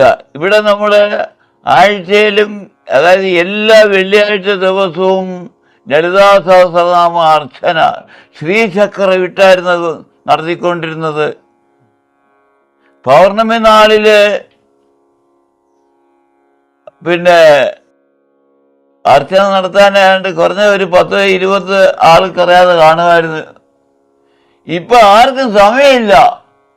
എല്ലാവർക്കും അന്ന് ഇവിടെങ്ങും ആർക്കും കാറുമൊന്നുമില്ല, ടി വി ഇല്ലായിരുന്നു. ഇപ്പൊ എന്തെല്ലാം, ഒരു വീട്ടിൽ 3-4 വാഹനമാണ് ഉള്ളത്. ആ രീതിയിലായി കഴിഞ്ഞു. ബാക്കി ഇത്രയും കുടിലുകളായിരുന്നു, ചെറ്റ കുടിലുകളായിരുന്നു. ആ കുടിലെല്ലാം ഇന്ന് ബഹുനില കെട്ടിടങ്ങളായി കഴിഞ്ഞ് അവർക്കാർക്കും സമയമില്ല.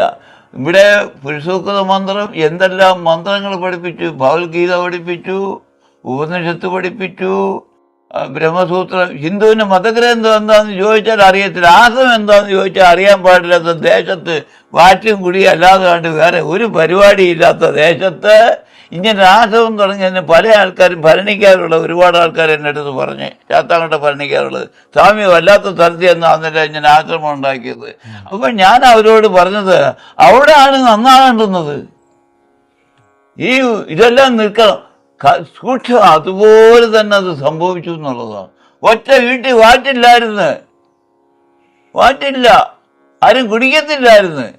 ആ അവസ്ഥ ഈ ആശ്രമം കൊണ്ട് അവർ നേടിക്കഴിഞ്ഞു. അത് കഴിഞ്ഞപ്പോൾ പിന്നെ അവർക്ക് ആശ്രമത്തിന്റെ ആവശ്യമില്ലാന്നൊരു തോന്നൽ വന്നു. അവിടാണ് പ്രശ്നങ്ങൾ ഇത്രയും. ഇപ്പം ഈ പ്രായമായ എനിക്ക് ഇത്തിരി ആഹാരം, ഞാൻ ഇതിനു മുമ്പ് ആഹാരം ഞാൻ ഉണ്ടാക്കേണ്ട കാര്യമില്ല. എൻ്റെ വസ്ത്രം കാവ്യായിരുന്നു ഞാൻ എടുത്തുകൊണ്ടിരുന്നത്. ആ കാവ്യാരിക്ക് നന്നായിട്ടെല്ലാം വെക്കുമായിരുന്നു. ഒന്നിനും ഒരു കുറവും ഉണ്ടായിട്ടില്ല. പിന്നെ പൈസ ഞാൻ ആരോടും ചോദിക്കാറില്ലായിരുന്നു. നിങ്ങൾ ഇത്ര രൂപ ഇനി കൊണ്ടുവരണം, അങ്ങനെയുള്ള ആ മോഹമൊന്നും എനിക്ക് ഉണ്ടായിട്ടില്ല. പെൻഷൻ കിട്ടുന്ന കാശ് കൊണ്ട് എല്ലാം നടത്തുമായിരുന്നു. പിന്നെ സത്സംഗത്തിന് എല്ലാ ഞായറാഴ്ചയും ക്ലാസ്സുണ്ട്, ഭഗവത്ഗീത ക്ലാസ്സുണ്ട്. അങ്ങനെ അതിൽ ഈ വലിയ നോട്ടീസിലുണ്ടല്ലോ. അപ്പം അർച്ചന വെള്ളിയാഴ്ച ഉണ്ടായിരുന്നു. അതിനുശേഷം ഓരോ ഭവനങ്ങളിൽ പോയി വെള്ളിയാഴ്ച നടത്താൻ പറഞ്ഞു. രാത്രിയിലെ ഒരു 6 മണിക്ക് തുടങ്ങുന്നത് രാത്രി 7 മണിക്ക് തുടങ്ങും, 8-9 മണിയാകുമ്പം തീരും. പിന്നെ പ്രായം ചെന്ന ആൾക്കാർ ഈ അമ്മമാരെയും സ്ത്രീകളെയൊക്കെ ഇങ്ങനെ കുട്ടികളെയൊക്കെ കൊണ്ടുവന്ന് വിടാൻ 2-3 ആൾക്കാരെ ഏർപ്പാടാക്കിയിട്ടുണ്ട്. ഞാൻ മാത്രമേ അന്നേരം ഇവിടെ കാണുകയുള്ളൂ. ഈ വീടുകളെല്ലാം ഉയർന്ന് ആരും നയിച്ചിട്ടില്ല. പിന്നെ ശാപം വീണ് കഴിഞ്ഞാൽ ഞാൻ ആരെയും ശപിക്കാറില്ല. അവരുടെ പറയുന്നത് സ്വാമി ശപിച്ചു കളയും, സ്വാമി ശപിച്ചു കളയും. ഈ ഗുഹയിലിരുന്ന ആളെൻ്റെ പവറ് കൂടില്ല. അതുകൊണ്ട് ആരും ഇപ്പം നമ്മുടെ സാധനമൊക്കെ ഇട്ടിട്ട് നമ്മുടെ കഥന് പൂട്ടാറില്ല. ഇവിടെ ഇത് അടയ്ക്കാറില്ല. ദ്വാരക ആണ്. ദ്വാരക എന്ന് പറഞ്ഞാൽ വാതില്. അവിടെ ഭഗവാന്റെ ദ്വാരകയിൽ അത് അടയ്ക്കാറില്ല, അവിടെ വാതിൽ അടയ്ക്കുന്നില്ല. അതുപോലെ തന്നെ ഈ ആശ്രമം അടയ്ക്കുന്നില്ല. ഈ കഥ പിടിച്ച് ആരും ഇവിടുന്ന് ആർക്കെങ്കിലും വാരിക്കൊണ്ട് വാണ്ടേ കുറെ നിലവിള കിടപ്പുണ്ട്. കുറെ 10-21 നിലവിള കണ്ടില്ലല്ലോ, അത് കാണാൻ കിടപ്പുണ്ട്. അത് വാരിക്കൊണ്ടു. പിന്നെ അടുത്ത അലമാരയും ഒക്കെ കിടപ്പുണ്ട്. അതിന് പിന്നെ പുസ്തകം ഇരിപ്പുണ്ട്. ഈ പുസ്തകം എന്ന് പറയുന്നത് വെളിയിൽ കിട്ടാത്ത പുസ്തകങ്ങളൊക്കെ ഉണ്ട്. അങ്ങനത്തെ പ്രത്യേകതയുണ്ട്. അത് വളരെ ഇതാണ്. അപ്പോ അതുകൊണ്ട് അപ്പൊ ഇനി വേണ്ടുന്നതൊക്കെ എന്താന്ന് വെച്ചാൽ ചെയ്യാന്നുള്ളതേ ഉള്ളു. എന്തോ പറഞ്ഞില്ലല്ലോ അതാണല്ലേ ചോദിച്ചത്. ഞാൻ വിട്ടുപോയി. അപ്പൊ ചോദിക്കണം, എനിക്കാണ് ചോദിക്കണം. അതായത് അന്ന് മൗനം ഞാൻ 3 വർഷം തുടങ്ങാന്നുള്ളത് അനൗൺസ് ചെയ്ത് 3 വർഷം മൗനത്തിൽ കയറാൻ പോവാണെന്ന്. ഞാന് അപ്പോ കുറെ സന്യാസിമാരിവിടെ വന്നിട്ടുണ്ട്. കുഴിയത്ത് അമ്മയുണ്ട്, മാനന്തമയി അമ്മ, കുറെ സന്യാസിമാരെല്ലാം ഉണ്ട്, മഠാധിപതിമാരൊക്കെ ഉണ്ട്. അപ്പോൾ അന്ന് എൻ്റെ ഒരു ചിന്ത പോയത്, ഞാൻ നന്നായിട്ട് ആഹാരം തയ്യാറാക്കുന്ന കൂട്ടത്തില്ല. ആഹാരം നന്നായിട്ട് ഉണ്ടാക്കാൻ അറിയാം. അത് ഗുരുനാഥനെ നാരങ്ങ അച്ചാറിടാൻ പഠിപ്പിച്ച്. അത് എനിക്ക് മന്ത്രം തന്നെന്ന് പറഞ്ഞാൽ അത് മാത്രമേ എന്നെ പഠിപ്പിച്ചുള്ളൂ. മന്ത്രം ഉപദേശം മാത്രമേ തന്നുള്ളൂ, വേറെ ഒറ്റ കാര്യം പഠിപ്പിച്ചിട്ടില്ല. പിന്നെ പഠിപ്പിച്ച് ചാപ്പാട് നാരങ്ങ അച്ചാറിടാൻ പഠിപ്പിച്ച്. അതുകൊണ്ട് ഒരുപാട് വിഭവങ്ങൾ ഉണ്ടാക്കാൻ അറിയാം. എത്ര കറികളാണ് ഉണ്ടാക്കുന്നത്. കഞ്ഞിവെള്ളം കൊണ്ടൊരു കറി ഉണ്ടാക്കുന്നുണ്ട്. കഞ്ഞിവെള്ളം വലിയ രസമില്ലയോ, നല്ല കൊഴുപ്പുള്ള കഞ്ഞോളം ആയിരിക്കണം. അതിനകത്ത് ഇച്ചിരി മഞ്ഞപ്പൊടി ചേർത്ത് ഒന്ന് കറി വറുത്ത് എടുത്തു കഴിഞ്ഞാൽ ഏത് കറിയാന്ന് ആർക്കും പറയാനൊക്കത്തില്ല. എങ്ങനെയുണ്ട് കറി? അയ്യോ സ്വാമി, ഗംഭീരമായിട്ടുണ്ട്. കഞ്ഞിവെള്ളം ഇച്ചിരി കറി ചേർക്കും, ഇച്ചിരി മഞ്ഞപ്പൊടി ചേർക്കും, നിറം മാറിയില്ലയോ, കുറുറാന്നുള്ള കഞ്ഞിവെള്ളം ഇല്ലയോ, സുഖമായിട്ട് വേറെ കറിയുടെ ആവശ്യമില്ല. അപ്പൊ കഞ്ഞിവെള്ളം കൊണ്ടുള്ള കറി. അപ്പൊ എല്ലാ രീതിയിലുള്ള ഒരുപാട് വിഭവങ്ങൾ ഉണ്ടാക്കാൻ അറിയാം. ഗുരുനാഥന് അങ്ങനെ തന്നതാ. അപ്പോൾ ഞാൻ ആലോചിച്ചപ്പോഴേ ഇനി എൻ്റെ കൈ കൊണ്ട് ഒരു ആഹാരം അവർക്ക് ഉണ്ടാക്കി കൊടുക്കാൻ ഒക്കത്തില്ലല്ലോ. അതുകൊണ്ട് അന്നത്തെ ആഹാരം ഉണ്ടാക്കുന്ന ജോലി ഞാൻ അങ്ങ് ഏറ്റെടുത്തു. മൗനത്തിന് കയറുമ്പോൾ 1500 2000 പേര് ഉണ്ട്. ആൾക്കാർക്ക് ഇരിക്കാനുള്ള സ്ഥലമുണ്ട്. ഇവിടെ അങ്ങോട്ട് പന്തിട്ട് അപ്പുറത്ത് ഉണ്ട്, കുറേ സ്ഥലമുണ്ട്. പിന്നെ അവിടെ ഇവിടെയൊക്കെ ആയിട്ട് എല്ലാത്രയും ജനങ്ങളുണ്ട്. ആഹാരം, അന്നത്തെ ആഹാരം ഞാനാ ഉണ്ടാക്കുന്നത്. ആഹാരം കൊടുത്ത് 12 മണിയായപ്പോൾ ഞാൻ പറയും എനിക്ക് അകത്ത് കയറേണ്ട സമയമായെന്ന് പറഞ്ഞു. മാതാജി ഇവിടെ വരുന്നത് എങ്ങനെയാ? മന്ത്രദീക്ഷ എനിക്ക് വേണ്ട. 36 പേർക്ക് മന്ത്രദീക്ഷ കൊടുത്തിട്ട് മാതാജിയോട് ചോദിച്ചപ്പോൾ എനിക്ക് വേണ്ട, മാതാജിയുടെ അച്ഛനും ഒക്കെ തന്ന ഭൂമിയായിരുന്നു ഇവിടെ ഉള്ളത്. അപ്പോഴേ എനിക്ക് സമയമായിട്ടില്ലെന്ന് പറഞ്ഞു. മന്ത്രം എന്നോട് ഒന്നും ചോദിച്ചിട്ടില്ല. ഈ അമ്മ എനിക്കൊരു മോളമുണ്ട്. എന്നാൽ അവിടെ വിദ്യാഭ്യാസമോ അവിടെ കാര്യങ്ങളോ അവിടെ മംഗല്യത്തിൻ്റെ കാര്യം ഒരു ദുഃഖവും പറയാറില്ല. അങ്ങനെയായിരുന്നു അമ്മയുടെ ജീവിതം. എന്നോട് ഒന്നും ചോദിക്കാത്ത ഒരു അമ്മ ഇത് മാത്രമേ ഉള്ളൂ. ബാക്കിയുള്ളവർക്കെല്ലാം ഓരോ കാര്യങ്ങൾ പറഞ്ഞായിരുന്നു വന്നുകൊണ്ടിരുന്നത്. ഇപ്പോൾ ഉണ്ടായിരുന്ന ചിദാനന്ദ ഭാരതി ഒന്നും ചോദിച്ചിട്ടില്ല. ആ അമ്മ ഞാൻ മൗനം കയറുന്നതിൻ്റെ തലേ ദിവസം താമസത്തിന് വരുന്നു. അന്നാണ് അമ്മയ്ക്ക് മന്ത്രദീക്ഷ കൊടുക്കുന്നത്. ആ മന്ത്രദീക്ഷ കൊടുത്ത് ഞാൻ അകത്തോട്ട് കയറുന്നു, അമ്മ ഇവിടെ താമസമാകുന്നു. അങ്ങനെയായിരുന്നു. 12 മണിക്ക് ഞാൻ കയറി, അകത്ത് കയറി. 12:30 കയറുന്ന അവസരത്തിൽ ഞാൻ ആലോചിച്ചു, അപ്പം ഇതെല്ലാം അടച്ചു കൂട്ടി, മൊത്തം അടച്ചു കൂട്ടി. പിന്നെ ഇതിന് മാത്രമേ ഉള്ളൂ അടയ്ക്കാത്തത്. ബാക്കി ജനലെല്ലാം അടിച്ച് അതിൻ്റെയൊക്കെ പാട് കിടക്കുന്ന നാട്ടില്ലേ. ഇനി ഇതെല്ലാം ഇടിച്ച് പൊടിച്ച് കളയണമല്ലോ. അപ്പോൾ എന്നിട്ട് ഇതിനെ ആണി അടിക്കാൻ ആശാരിയുണ്ട്. അവൻ പറയും ഞാൻ ആണി അടിക്കത്തില്ല.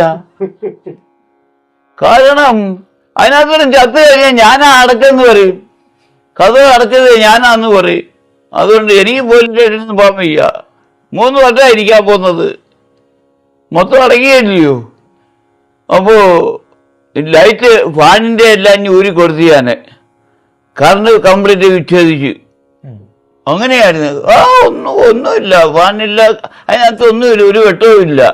പിന്നെ എനിക്ക് എന്തെങ്കിലും കാണുന്ന ഒരു ടോർച്ച്, ഇലക്ട്രിക്കിൻ്റെ കുത്തിയിട്ട് ചാർജ് ചെയ്യുന്ന അങ്ങനെ ഒരു ലൈറ്റ്, അത് മാത്രമാണ് കൊണ്ടുപോകുന്നത്. അപ്പോൾ ആര്യ അപ്പോൾ ഈ സ്റ്റെപ്പിന് താഴെ ഇറങ്ങുന്ന പുൽപ്പാ വിരിച്ചിട്ട് ഒരു പുൽപ്പായിട്ട് അതിന് താഴത്തെ അറ്റത്തിൽ ഒരു പുൽപ്പായിട്ട് അങ്ങനെ അത് രണ്ടെണ്ണേ ഉള്ളൂ, 2 പുൽപ്പ. ഇവിടുന്ന് ഞാൻ ഈ സ്റ്റെപ്പ് ഇറങ്ങി അങ്ങോട്ട് ചെന്നപ്പോൾ ഈ പുൽപ്പാടെ പുറത്തിട്ട് ഗോവിണി ഇരിക്കുന്നത് സ്ലിപ്പ് ചെയ്ത് തെറ്റിപ്പോയി വീണ് ടോർച്ച് എങ്ങോട്ട് പോയെന്ന് അറിയാൻ വയ്യ, ഏത് രീതിയുടെ പോയെന്ന് അറിയത്തില്ല. അതിൻ്റെ പ്രവർത്തനം എല്ലാം തവിടുപൊടിയായി, ഇവിടെ പിടിച്ച് വെച്ചിരിപ്പുണ്ടത്, അത് തവിടുപൊടിയായിപ്പോയി. മുട്ടുപൊട്ടി, കൈയുടെ മുട്ടെല്ലാം പൊട്ടി, ചോര.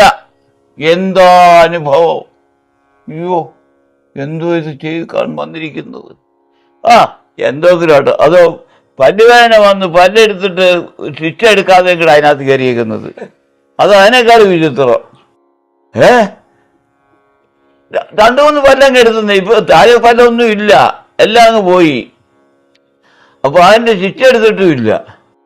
ഈ വേറൊരു പ്രത്യേകത ഉണ്ട്, ഈ ഡോക്ടർമാരും കാശ് വാങ്ങിക്കത്തില്ലായിരുന്നു. അങ്ങനെയൊന്നും ഉണ്ടായിരുന്നു. എല്ലിന്റെ ഡോക്ടറെ എടുത്ത് അങ്ങനെ കാശ് വാങ്ങിക്കത്തില്ല, ഗവൺമെന്റ് ഡോക്ടറാ. അങ്ങനെ പ്രൈവറ്റായിട്ട് വീട്ടിൽ നടത്തുന്നുണ്ട്, അങ്ങനെ കാശ് വാങ്ങിക്കത്തില്ല.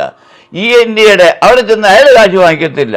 പല്ലെടുക്കാൻ ചെന്നത് പുത്തൂരാ, വാറൂരെന്ന് പറയും, അവർ പൈസ വാങ്ങിക്കത്തില്ല. അങ്ങനെ മിക്ക ആൾക്കാരും പിന്നെ ഇവിടെ ചാത്താങ്കോട്ട് ഒരു നവഭാരതം എന്ന് പറയുന്നുണ്ട്, അങ്ങനെ വന്ന സ്വാമി എല്ലാ മാസവും ഷുഗറുണ്ടായിരുന്നു, എല്ലാ മാസവും ആശ്രമത്തിൽ എൻ്റെ സ്ഥാപനത്തിൽ വരണം, പൈസ വാങ്ങിക്കത്തില്ല. അങ്ങനെയായിരുന്നു. അങ്ങനെ കുറേ ഡോക്ടർമാർ പൈസ വാങ്ങിക്കാതെ കാര്യമൊക്കെ ചെയ്യുമായിരുന്നു. അപ്പോഴെന്തായാലും വീട് കഴിഞ്ഞല്ലോ, ഇനി എന്ത് ഇത് എങ്ങനെ എവിടേക്കാ പോയെന്ന് എങ്ങനെ അറിയാം? അപ്പോൾ എനിക്ക് ഓർമ്മ വന്നു, ഇടാ നിന്റെ മേശയ്ക്കകത്ത് മെഴുകുതിരി, ചെറിയ മെഴുകുതിരി കിടപ്പുണ്ട്, അതിനകത്തൊരു തീപ്പെട്ടി കിടപ്പുണ്ട്. അതെടുത്ത് കൊണ്ടുവന്ന് കത്തിച്ചു നോക്കിയപ്പോൾ ഇവിടെ എല്ലാം ചോര കണ്ടവാനമായി. കണ്ണാടി ഇതെല്ലാം പോയല്ലോ, എല്ലാം പോയി. എടുത്തെല്ലാം വാരി പറക്കി കെട്ടി അവിടെ വെച്ച് കെട്ടി വെച്ചിട്ട് നമ്മുടെ മൗനം തുടങ്ങി. മൗനത്തിൽ കയറിയല്ലോ. ഈ വേദന ഇവരാരും അറിയുന്നില്ല, ഇവിടെ ഭയങ്കര ബഹളം നടക്കുക, ഊണും ഒക്കെ നടക്കുകയില്ലയോ. അങ്ങനെ ആദ്യത്തെ ദിവസം തന്നെ നമുക്ക് നല്ല കോളാ കിട്ടിയത് മൗനത്തിൽ. ഇതിനകത്ത് പിടിക്കുന്നുണ്ടോ? ഉണ്ടില്ലയോ? അത് ശരി. അപ്പോ പിന്നെ ഈ ഓക്സിജൻ കിട്ടാത്ത അതിനകത്ത് 5 മിനിറ്റല്ല 15 മിനിറ്റാണ് വായു കിട്ടുന്നതേ. അതിനകത്ത് കയറിയിരുന്ന് 15 മിനിറ്റ് അത് ഞാൻ വാച്ചുണ്ടായിരുന്നു, വാച്ച് കൊണ്ടുപോയിട്ടുണ്ട്. അപ്പോൾ അതിന് സമയം അറിയണമല്ലോ. അപ്പം ഞാൻ പറഞ്ഞ ഒരു ടോർച്ച് വരെ വാങ്ങിച്ചു തരണമെന്ന് പറഞ്ഞപ്പോൾ അവർ ബാറ്ററി ഇടുന്ന ടോർച്ച് അകത്തെത്തിച്ചു. അപ്പോൾ അതിൻ്റെ സമയം നോക്കി അറിയും.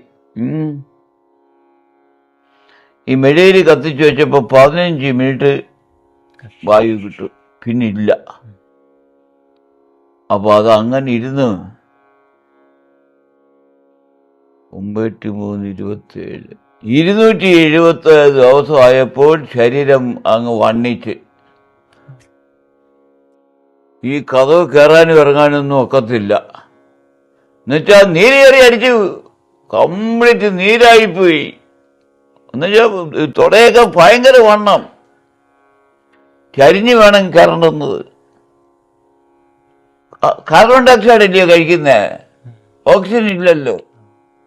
ഉടനെ ഞാൻ അറിയിച്ചു, കമ്മിറ്റിക്കാരുണ്ട് ഇവിടെ. അറിയിച്ചപ്പോൾ എൻ്റെ സെക്രട്ടറി വന്നു, അവനോട് വന്ന് ഞാൻ അവനെ വരുത്താൻ പറഞ്ഞു. വന്ന് എനിക്ക് ഇന്നത് സംഭവിച്ചിരിക്കുകയാണ്, അതുകൊണ്ട് ഞാൻ എന്താ വേണ്ടുന്നത്, സ്വാമി എത്രയും പെട്ടെന്ന് ഇറങ്ങണം, കമ്മിറ്റി കൂടാതാ പറഞ്ഞിരിക്കുന്നത്, ഞങ്ങൾക്ക് സ്വാമിയെ കാണണം എന്ന് പറഞ്ഞു. അപ്പോഴേ അവരുടൻ തന്നെ കമ്മിറ്റി, അടിയന്തര കമ്മിറ്റി ഉടൻ വിളിച്ചു കൂട്ടി. അന്ന് തന്നെ അവർ നോട്ടീസ് അടുപ്പിച്ചു, അന്ന് തന്നെ ഇറങ്ങണമെന്നാ നോട്ടീസ് കൊണ്ടുവന്നു. വൈകുന്നേരമായപ്പോൾ നോട്ടീസ് വന്ന് അകത്ത് തന്നു. ഞാൻ വായിച്ചു നോക്കിയപ്പോഴേ ഞാൻ പറഞ്ഞു, ഞാൻ 3 വർഷം എന്നാ പറഞ്ഞിരിക്കുന്നത്, മരിക്കുന്നതിനകത്ത് കിടന്ന് മരിക്കട്ടെ. ഇതിനകത്ത് കിടന്ന് ചാവട്ടെ. ആരാ ഇതിനകത്ത് ഈ ഗുഹ പണിയിപ്പിച്ചതാരാ? ആരറിയാ ഉണ്ടാക്കിച്ചതാരാ? ഞാനാന്നോ? ഉള്ളിൽ തോന്നിയല്ലേ ഇതൊക്കെ ജയിച്ചേ? ആരാ ഇത് ജയിപ്പിച്ചത്? ഈശ്വരനാ. അതുകൊണ്ട് ആ ഈശ്വരൻ നടത്തട്ടെ. ആ ഈശ്വരൻ ആരാണെന്ന് എങ്ങനെ അറിയാൻ നോക്കും? അപ്പോഴ് അതിനകത്ത് നീ മോളിൽ കയറി, പിന്നെ അങ്ങോട്ട് ഇറങ്ങുന്നില്ല. അപ്പോ നോട്ടീസ് പബ്ലിഷ് ചെയ്യേണ്ടതെന്ന് പറഞ്ഞു, കൊടുത്തില്ല. അതുകൊണ്ട് ഈ നീര് കുറഞ്ഞിട്ട് ഇനി അകത്തോട്ട് കയറുന്നുള്ളത്. അപ്പം ചിന്തിച്ചു, അപ്പോൾ ഓടല്ലയോ, മഴ പെയ്ത വെള്ളം ഇതിനകത്ത് കണ്ടവാനും വീഴുന്നു. അത് അതിന് വിചിത്രം. ഉള്ള പ്രമാണങ്ങളെല്ലാം വെള്ളത്തിൽ പോയി. പിന്നെ കമ്പിളി വസ്ത്രത്തിൽ വെള്ളം വീണ് കഴിഞ്ഞാൽ പിന്നെ ഈ ഷൂസിനകത്തിടുന്ന സോക്സ് മണം നിങ്ങൾക്കാർക്കും അറിയത്തില്ല. നല്ല കോളാ കേട്ടോ. എനിക്ക് അങ്ങനെ ഒരു അനുഭവം ഉണ്ട് അവരെടുത്ത് ചെന്നപ്പോഴ്. നാറ്റം കൊണ്ട് തുടങ്ങാണ്ടിരിക്കുക എന്നതുപോലാണ്. കമ്പിളി നനഞ്ഞു കഴിഞ്ഞപ്പം നാറ്റം കൊണ്ട് രക്ഷയില്ല. എങ്ങോട്ട് വെളിയിൽ എങ്ങനെ കൊടുക്കും? എങ്ങനെ കൊടുക്കാനാക്കും? എനിക്ക് വസ്ത്രം ഉപയോഗിക്കുന്നില്ല, ചൂട് കയറി അങ്ങ് ശരീരം മൊത്തം ചൂടാ. അപ്പോൾ ആലോചിച്ചു, ചിന്തിച്ചു, ഇതാരൊക്കെ ഇതെല്ലാം ഞാൻ ഈ ഗുഹയെല്ലാം ഉണ്ടാക്കിച്ചത്? ആളിന് വേണേ നോക്കട്ടെ എന്ന ഉറച്ച തീരുമാനത്തിൽ വന്നു. നീര് കുറഞ്ഞു, വീണ്ടും കയറി. അതിനകത്ത് തന്നെ ഇരുന്ന് അനുഷ്ഠാനം ചെയ്തത്. അപ്പോഴാണ് മനസ്സിലായത്, എന്താ ആന്തര്യ പ്രാണായാമം. വെളിയിൽ നിന്ന് ഭക്ഷണം ചൂടെടുക്കുന്നില്ല, വായുവിനെ പിടിക്കുന്നില്ല, അകത്തുള്ള വായു തന്നെ നടക്കുക. അപ്പോൾ ശരീരമൊക്കെ ക്ഷീണിച്ച് വന്ന് കറക്റ്റായി. അപ്പം ശരിയായില്ലേ? നോട്ടീസ് പുറത്ത് വന്നില്ലല്ലോ. ഇല്ല. അപ്പോഴും നാട്ടുകാർ പറഞ്ഞ് കുറേ ആൾക്കാർ, വില്ലന്മാര്, ഈ സ്വാമി ഗുഹയിലൊന്നും ഇല്ല, അതേ ഇറങ്ങി വേറെ പോയിരിക്കുക. ഈ പടം കണ്ടപ്പോൾ മനസ്സിലായേ, അദ്ദേഹം വേറെ സ്ഥലത്ത് പോയിട്ട് തലേ ദിവസം വന്ന് കയറി ഇതിനകത്ത് പിറ്റേന്ന് ഇറങ്ങുന്നത് അറിയിക്കാൻ. എന്തെല്ലാം പരിപാടികളാണ് ഒപ്പിച്ചിട്ടുള്ളത്. അയ്യോ, ഭയങ്കരമാണ്. ഇതൊക്കെ ഈ പറച്ചിൽ കേട്ട് കഴിഞ്ഞാൽ ഭയങ്കരമോ. പിന്നെ എനിക്കുള്ള ചിന്തയെന്ന് പറയുന്നത്, എന്തായിരുന്നാലും എനിക്കിപ്പോ അങ്ങനെ ആരെയും വഴക്ക് വരണം തോന്നാറില്ല. എന്നാൽ ചിലപ്പോഴൊക്കെ വരും, ദേഷ്യം വരും, ചിലപ്പോഴൊക്കെ ഇത്തിരി രാത്രിയൊക്കെ വരും. എന്നാൽ അതൊക്കെ അങ്ങ് കുറയ്ക്കണമെന്നാണ് തീരുമാനം. മാതയും വഴക്ക് പറയും. ഇപ്പം പിന്നെ ഒന്നും പറയാറില്ല, എന്നാലും ചിലപ്പോൾ പറഞ്ഞു പോവും. എന്താ എനിക്ക് പറയാന്നുള്ളതാ. എന്നാലും ഇനി ആ ഒരു അനുഭവം എങ്ങനെ ഉണ്ടായിരുന്നു? അകത്ത് ഇത്രയും മൗനമായിട്ട് ഇരുന്നപ്പോൾ ഉണ്ടായ അനുഭവം അത് എന്ന് പറയുമ്പോഴേ, എനിക്ക് എൻ്റെ ഉപാസനാമൂർത്തി എന്ന് പറഞ്ഞത് പരമശിവനാ, പാർവതിയുണ്ട്. ഇവർ രണ്ടുമായിരുന്നു എൻ്റെ ഉപാസനാമൂർത്തികൾ. ഇവരല്ലാത്തവരെല്ലാം ഇതിനകത്ത് വന്നിട്ടുണ്ട്. എല്ലാവരും വന്ന് എന്ന് പറഞ്ഞാൽ മുരുകനെ, ദൈവമാര്, സകല ദൈവമാർ എന്ന് വേണ്ട, ഈ പ്രപഞ്ചത്തിലുള്ള സകല ദൈവമാരും ദേവന്മാരും എല്ലാം ഇതിനകത്തുണ്ട്. ഞാൻ ആരോടൊന്നും ചോദിച്ചു, എല്ലാവരെയും കാണുക, ഈ നഗ്ന നേത്രം കൊണ്ട് കാണുക, ആരോടൊന്നും ചോദിച്ചോട്ടു. എന്തോ ചോദിക്കാനാ? ആത്മാവിന് എന്തോ ചോദിക്കാനാ? അപ്പൊ ആ ബോധം അങ്ങ് ഉറച്ച് ആരോടൊന്നും ചോദിക്കാറില്ല, അതിൻ്റെ ആവശ്യമില്ല എന്ന് തോന്നി. അഹം പരമാസ്മി, നീ തന്നെയാടാ ബ്രഹ്മം, അയം ആത്മാ ബ്രഹ്മം, ആത്മാവ് തന്നെയാണ് ബ്രഹ്മം.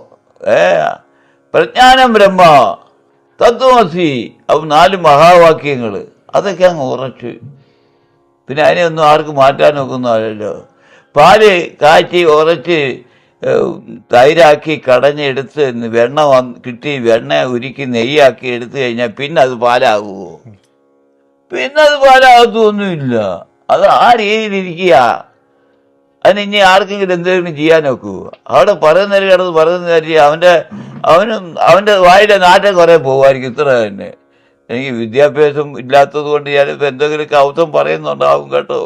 ഒക്കെ നിങ്ങളൊക്കെ ക്ഷമിക്കണോ? അതാ ഇപ്പം ലോകത്ത് എനിക്കിപ്പോൾ ഈ ലോകത്തുള്ളവരെല്ലാം എൻ്റെ ഗുരുക്കന്മാരാണ്. എല്ലാവരും ഗുരുക്കന്മാരാണ്. എനിക്ക് ശിഷ്യരായിട്ട് ആരുമില്ല. എല്ലാവരും ഗുരുവാണ്. അങ്ങനെയാണ്. അതൊരു വലിയ ഭാഗ്യമാണ്. അപ്പോൾ അതിനകത്തുണ്ടായ അനുഭവം അതിൽ ഞാൻ പറഞ്ഞ നീര് അടിച്ച് കയറിയത് പിന്നെ ഉള്ളതൊക്കെ എന്ന് പറയുമ്പോഴേ അതിനകത്ത് കിടക്കുമായിരുന്നു ഞാൻ. അതിന് മൗനവ്രതം 4 വിധമാണ് ഉള്ളത്. വാക്മൗനം, അക്ഷമൗനം, കാഷ്ടമൗനം, സുഷുപ്തി മൗനം.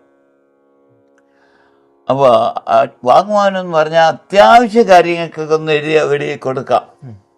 അത് കഴിഞ്ഞിട്ട് പിന്നെ അക്ഷമൗനം, അതായത് ആ ബ്രഹ്മചര്യം എന്ന് പറഞ്ഞാൽ ഈശ്വരനെ അറിയത്തക്ക രീതി, അതാ ബ്രഹ്മചര്യം. അല്ലാതെ അവിടെ മറ്റ് വിഷയങ്ങളൊന്നും അല്ല. അതിൽ തന്നെ ഉറച്ചു നിന്ന് അനുഷ്ഠാനം നടത്തുക. അതാണ് അക്ഷമൗനം കൊണ്ട് ഉദ്ദേശിച്ചത്. കാഷ്ടമൗനം ശരീരത്തെ ചലിപ്പിക്കാനൊക്കത്തില്ല, പാടില്ല. ആ ഇരുത്തി അങ്ങ് ഇരുന്നോടുക. അവിടുന്ന് എഴുന്നേക്കാനോ കിടക്കാനോ ഒന്നും നോക്കുന്നില്ല. അത് ആ ചെറിയ മുറി കാല് നീട്ടി വെക്കാനോ ഒക്കത്തില്ല. കിടക്കാനൊക്കൂ? ഒക്കത്തില്ല. അതെല്ലാം നോട്ടിൽ വെക്കുന്നതായിട്ട് എഴുതിയിട്ടുണ്ട്.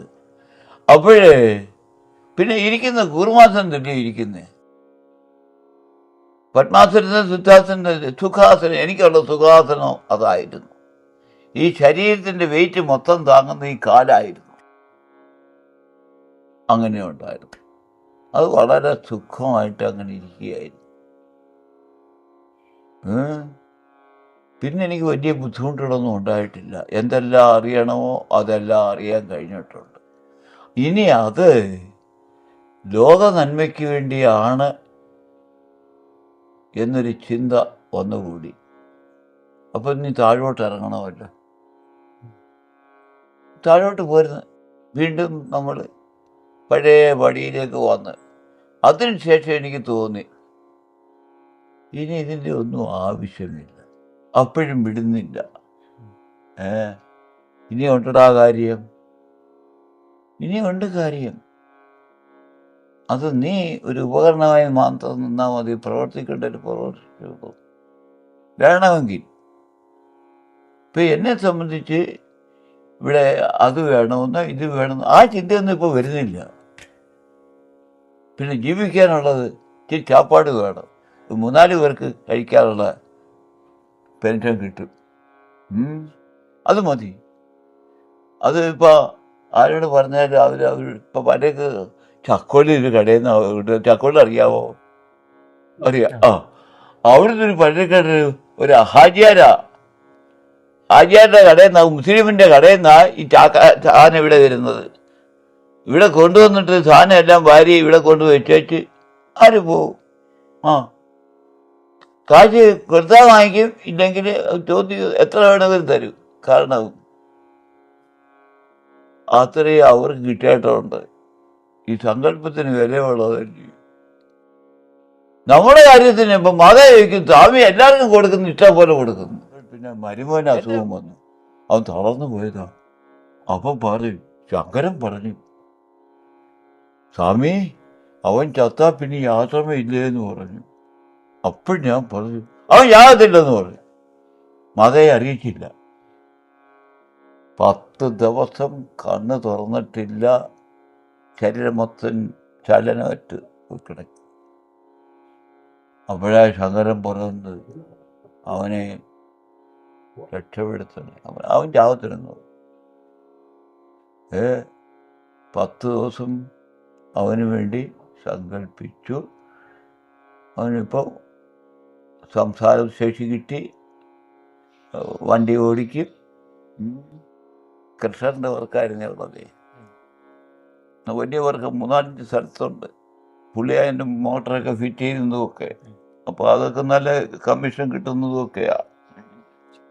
അങ്ങനെ ഇപ്പം നമുക്ക് സങ്കല്പിക്കുന്നില്ല. ഈ സ്വാമി ആരുടെ കാര്യം പറയുന്നു അതെല്ലാം നടക്കും. എന്തുകൊണ്ട് ഈ ആശ്രമത്തെ ഉയർത്തുന്നില്ല എന്നാണ് ചോദ്യം. അത് വേണ്ടുന്നതിൽ ഉയർത്തിക്കോളും. ഞാൻ ഉയർത്താനോ ആ പണിയൊന്നും എനിക്കില്ല. അത് വേണ്ടുന്നതിൽ വേണം ചെയ്യുക, അത്രയേ ഉള്ളൂ. അതിനപ്പുറത്തൊന്നുമില്ല. പിന്നെ വേറൊരു കാര്യം കൂടെ ഉണ്ടായിരുന്നുണ്ട്. ഇവിടെ ഏത് സന്യാസിമാർ വരുന്നാലും അവർക്കെല്ലാം ദക്ഷിണ കൊടുക്കുമായിരുന്നു. ഞാൻ 1-2 ദിവസം താമസിക്കാനുള്ള അവസരവും കൊടുക്കും. അവർ ദൂരം എത്രമാത്രം ഉണ്ടോ, എങ്ങനെ എവിടെ പോകേണ്ടുന്നത്, അതിനടുത്ത് പോകേണ്ടത് ആ വണ്ടിക്കൂലി കൊടുക്കുമായിരുന്നു. പക്ഷെ ഇപ്പോ കൊടുക്കാനില്ല. ഞാൻ അടുത്തുനിന്ന് വാങ്ങിച്ചിട്ടില്ല. ഇവിടെ ചിലപ്പോൾ വാഴൂർ ആശ്രമത്തിൽ പോവും. അവിടെ പോയിട്ടുണ്ടോ? ഇല്ല. പൊൻകുന്നത്താ പിന്നെ വാഴൂരാ അത്. അപ്പം ചട്ടമ്പിസ്വാമിയുടെ ഒരു ശിഷ്യനാണ് വാഴൂരാശ്രമം സ്ഥാപിച്ചത്. അദ്ദേഹത്തിൻ്റെ പേര് വിദ്യാനന്ദ തീർത്ഥ പാദ പരമഹംസ സ്വാമികൾ. ഇപ്പം അവിടുത്തെ മഠാധിപതി ആരാന്നറിയത്തില്ല, പറയാം. എന്തോ പ്രജ്ഞാനാനന്ദ സ്വാമികൾ, പ്രജ്ഞാനാനന്ദൻ അദ്ദേഹത്തിൻ്റെ പേര്. ഇപ്പം ആ തീർത്ഥപാദ പരമ്പരയുടെ ആചാര്യനാണ് അദ്ദേഹം. അപ്പം ഇന്നിപ്പോൾ കേരളം മൊത്തം അറിയപ്പെടുന്ന ചിദാനന്ദപുരി ഇവരെല്ലാം ഒരു ഗാങ്ങാണ്. അപ്പോഴേ എന്തായി പറഞ്ഞു വന്നൊന്ന് ഓർമ്മിച്ചോട്ടെ. അപ്പോൾ വേണ്ടുന്നവർക്ക് നടത്തുക. അതിപ്പം ഉച്ചയ്ക്ക് ശേഷം നമ്മൾ ചാപ്പാട് കഴിഞ്ഞതിന് ശേഷം ഉച്ചവരെ ഒത്തിരി കാര്യങ്ങൾ ചോദിക്കുക. ചോദ്യത്തിനെല്ലാം മറുപടി കിട്ടും. അതായത് എന്ത് ആത്മാവിനെ പറ്റിയുള്ള ചോദ്യങ്ങൾ ചോദിച്ചാൽ പറയാം. വിദ്യാഭ്യാസവും കുറവാണ്. എനിക്ക് വിദ്യാഭ്യാസം ഇല്ലല്ലോ. ജോലി കിട്ടിയില്ലയോ? ജോലി കിട്ടുമെന്ന് പറയുമായിരുന്നു. എല്ലാവരും പറയും ജോലി കിട്ടുമ്പോൾ കാശ് തരാടാ കാപ്പി കടയിലൊക്കെ കാശ് കൊടുക്കാനായിട്ട്. അതൊക്കെ കേട്ട് കഴിഞ്ഞാൽ ചിരിച്ച് ബാല യാവന്യങ്ങളും പോലെ ആയിരുന്നു. വീട്ടിൽ ഇങ്ങനെ കുറ്റിന്ന് എടുക്കാൻ നിറഞ്ഞിരിക്കുക. അത് ഞാൻ മുണ്ടങ്ങോട്ട് കാണിക്കില്ലല്ലോ. കുറ്റിന്ന് വീട് പുട്ട് തട്ടിയിട്ട് ഒറ്റ ഓട്ടം ഓടും. കാശ് കൊടുക്കാറുണ്ടോ? ചെലവ് ചായ തരും, തിന്നാൻ തരത്തില്ല. ചായക്ക് കാശ് ചോദിക്കത്തുമില്ല. ഞാൻ പുട്ട് തട്ടി അത് ഇട്ടുകൊണ്ട് ഒറ്റ ഓട്ടമാണ് ഓടുന്നേ. അയാൾ കൂടെ ഓടും. ചില്ല് ഞാരാൻ അയാൾ പറഞ്ഞു നമ്മൾ വേറെ ചില്ല എടുത്തിട്ട് കൊണ്ട് പിടിക്കാട്ടെ. അത് ഒരു 1-1.5 മണിക്കൂർ വീട്ടിൽ തിരിച്ചു വരും. ഒന്നും പറയത്തില്ല. അങ്ങനെയായിരുന്നു. അതൊരു കുസൃതിയായിരിക്കും. എന്തെല്ലാം ഏർപ്പാട്. ഒത്തിരി ഉണ്ട്. അടുത്ത രാമാനന്ദ സ്വാമിയുടെ കുറെ കാര്യം പറഞ്ഞു. അദ്ദേഹത്തിന് ചിരി വന്നു വീഴും. പിന്നെ ഒരു കടയിൽ കയറി ഇലയപ്പോ രാവിലത്തെ കാപ്പിക്കാട് പിഴിങ്ങി വെച്ചേക്ക തലേന്നെ ഞാനും കൂട്ടുകാരനെ കയറി ഒരു വലിയ കടന്നിറച്ചി വെച്ചിരുന്നു. ഇത്രയും പറക്കി തിന്നു, മാത്രം പറക്കി തിന്നു കേട്ടോ. ഒത്തിരി സൈക്കിളുണ്ട്. സ്കൂളിനടുത്താ വാടകയ്ക്ക് കൊടുക്കുന്നതാ. പിള്ളേരെല്ലാം ഉച്ചയ്ക്ക് സൈക്കിൾ എടുത്തുകൊണ്ട് ഉണ്ണാനൊക്കെ പോകുന്നതാ. വിശപ്പ് സഹിക്കാനൊക്കത്തില്ലായിരുന്നേ. എന്തോ തിന്നാലും പെട്ടെന്ന് ദഹിക്കും. എത്ര തിന്നാലും നിറയത്തില്ലായിരുന്നു. അങ്ങനെയാണ്. ഒരു വട്ടം ചോറ് തിന്നിട്ടുണ്ട് ഞാൻ. കാന്റീനിൽ ചാത്താട്ട് കോളേജിലെ കാന്റീനില് ചോദിച്ചു, മുതലാളി നിറച്ച് ചോറ് ഉണ്ടെന്ന് എത്ര രൂപ വേണമെന്ന് ചോദിച്ചു. അത് ഉണ്ണുന്നതനുസരിച്ച് കാശ് തരണമെന്ന്. അവൻ മണ്ടനല്ലേ. ഉണ്ണുന്നതനുസരിച്ച് കാശ് തരണമെന്ന്. അത് കഴിഞ്ഞപ്പോൾ ഒരു ദിവസം സമരം. അപ്പോൾ അവര് പിള്ളേർ സമരം ചോറല്ല അധികം കിടക്കത്തല്ല അവള്. അങ്ങനെ സമരം വന്നു കഴിഞ്ഞപ്പോഴേ അവിടുത്തെ സപ്ലയർമാരെല്ലാം അവിടെ ഈ ഇറച്ചി ഇതൊക്കെ അധികം വന്നു കഴിഞ്ഞാൽ കുഴിച്ചിട്ടുണ്ടായോ. അവിടെ കുഴിച്ചിട്ടുണ്ടെങ്കിൽ വെട്ടുകല്ല. അത് അതിനകത്ത് കുഴിച്ചിട്ട് എത്ര ആണെന്ന് നിർത്തിയാലൊക്കും. അവന് ആകെക്കൂടി നഷ്ടം. പിന്നെ ഇത് കുഴിച്ചിട്ടുണ്ടെങ്കിലോ അത് ആകെക്കൂടെ നാശം പറ്റിയോ. അപ്പോൾ ഒരു ദിവസം ഇങ്ങനെ പറഞ്ഞ് സമരം പോന്നു. വാ ഇന്ന് വന്നുണ്ടോളാൻ പറഞ്ഞു. കോളായല്ലോ. നിറച്ച് ചോറുണ്ടാവല്ലോ. ചെന്ന് ഞാൻ ഒരു ഓരോ ഇല നീളത്തിൽ വെട്ടണം. വാഴയിലേ നീളത്തിൽ വെട്ടി അത് ഒരു സ്വല്പം പോലും കീറി കളയാൻ പാടില്ല. ആ തണ്ടോട് കൂടി കൊണ്ടുവന്ന് വെക്കണം. ചോറ് വിളമ്പി തരണം. ഒരു കൊട്ട ചോറുണ്ട്. ഇതൊക്കെ പറഞ്ഞാൽ എന്തിന് ഇന്നിപ്പോ ഉണ്ട് ആൾക്കാർ ജീവിച്ചിരിപ്പ്, ഇത് കണ്ടുകൊണ്ടിരുന്ന ആൾക്കാർ ജീവിച്ചിരിപ്പുണ്ട്, ചത്തിട്ടില്ല. ആ ഒരു കൊട്ട ചോറ് തിന്ന. അപ്പോ അതിന് ഒരു ദിവസം പറഞ്ഞു, കാക്ക ഇനി നമുക്ക് ചോറില്ലെന്ന് നിർത്തി. അന്നേരം കാക്ക നമുക്ക് ചോറില്ല നിർത്തില്ലാന്ന് പറഞ്ഞു. അവന്മാരുടെ പട്ടിണിയായിട്ട് ശരിയാവുന്നു. ആ ഒരു കൊട്ട ചോറെന്ന് പറയുമ്പം ഒരു 6 പറ കൊട്ടയെന്ന് പറഞ്ഞാൽ വലിയ കൊട്ടയാ ചോറ് പോരുന്നേ. ആ ആ ഈ എങ്ങോട്ട് പോയാ ചോറ്? നമുക്കൊരു പിടിയില്ല. ഞാനൊരു ചാത്തനെയും സേവിച്ചിട്ടില്ല. ചാത്തൻ തിന്നെന്ന് പറയാനില്ല, അങ്ങനൊന്നുമില്ല. അപ്പൊ അത് ആര് തിന്നു എനിക്കെന്നെ അജ്ഞാതമാണ്. ഇതൊക്കെ കണ്ടുകൊണ്ടിരിക്കുന്ന ആൾക്കാരുണ്ട്. ഇന്ന് ഈ ചിരിപ്പുണ്ട് ആൾക്കാർ അത് കണ്ടിട്ടുള്ളത്. അപ്പം ആഹാര കാര്യത്തിൽ ഈ ഭ്രമമുണ്ട്. ഇപ്പൊ എനിക്ക് അതൊന്നും ഇല്ല. ഒരു 5ാമത്തെ അനിയൻ ചോദിച്ചതാ, സ്വാമി എത്ര ഭാഗ്യവാനാ, അതെന്തുവാടാ? നമ്മുടെ കുട്ടിക്കാലത്ത് ഒരു ഓറഞ്ചിന്റെ ഒരു ഇതള് തിന്നാൻ കഴിഞ്ഞിട്ടുണ്ട്. ആപ്പിൾ നമുക്ക് തിന്നാൻ കഴിഞ്ഞിട്ടുണ്ടോ?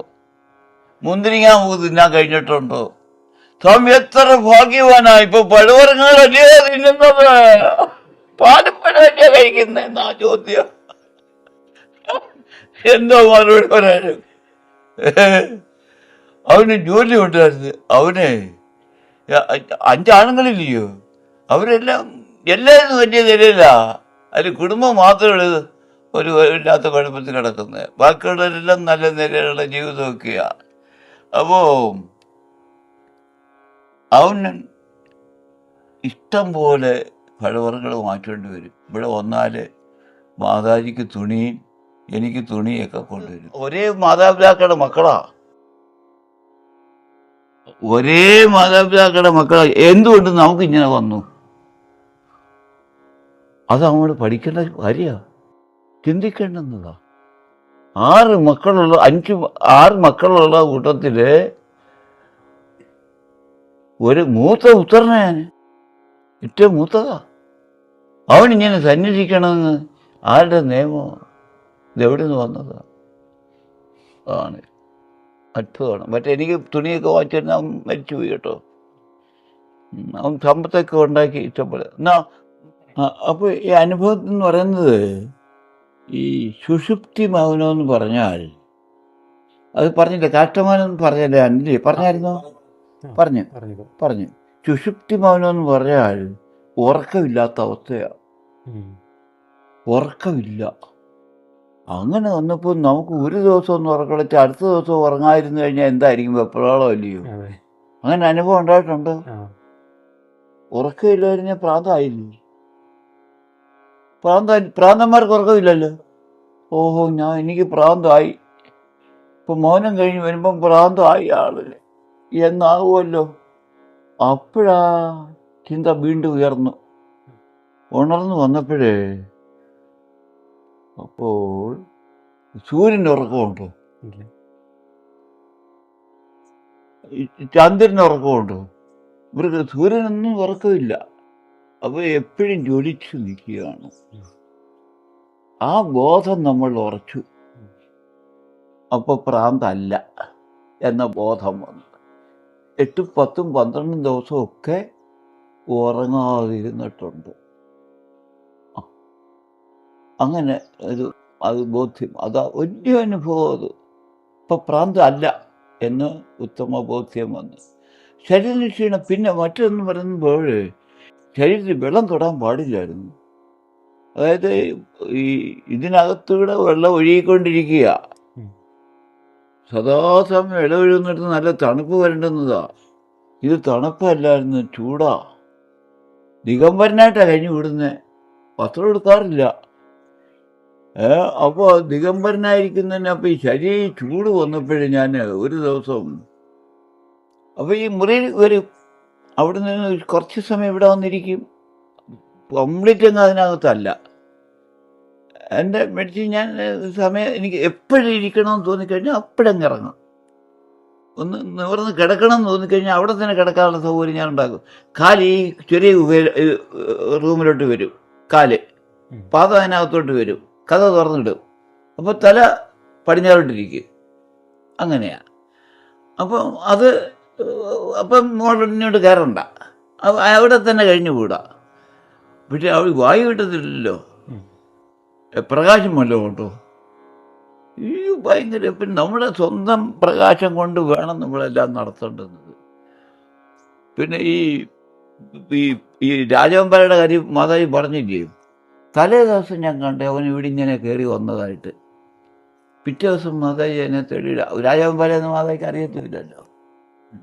അപ്പോൾ ഒരു ദിവസം ഞാൻ തുണി നനച്ച് തോർത്ത് നനച്ച് പാദത്തിലിട്ടു. പാദത്തിൽ ഇങ്ങനെ മുട്ടിന് താഴോട്ടിട്ടു. ഇട്ട് കഴിഞ്ഞപ്പോഴേ അയ്യോ, പഴുത്ത ഇരുമ്പിൽ വെള്ളം വീണാൽ എങ്ങനെ ഇരിക്കും? പെട്ടെന്ന് എടുത്തെറിഞ്ഞു ഞാൻ. എന്നുവെച്ചാൽ ശരീരം പൊള്ളും, ആ അവസ്ഥയായിരുന്നു. അപ്പോൾ അത് എന്ന് പറയുമ്പോൾ അതൊക്കെ എനർജി അങ്ങേ അറ്റം നിൽക്കുകയാണ്. അഗ്നിക്കകത്താണ് ഇരിക്കുന്നത്, ചുറ്റിനും അഗ്നിയാണ്. പിന്നെ ജഠരാഗ്നിയുടെ ഏർപ്പാട്, ജ്ഞാനാഗ്നി, ജഠരാഗ്നി, സൂര്യൻ്റെ ചൂട്, ഇതെല്ലാം അങ്ങോട്ട്. അപ്പോൾ പഞ്ചാഗ്നി മധ്യത്തിലായിരുന്നു എഴുതി കൂട്ടിയത്, പഞ്ചാഗ്നി മധ്യത്തിലാണ്.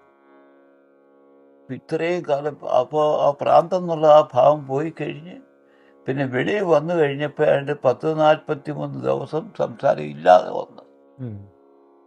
ഇത്ര ഇരുന്നതല്ലേ, സംസാരിക്കാനൊക്കാതെ വന്ന്, സംസാരമില്ല.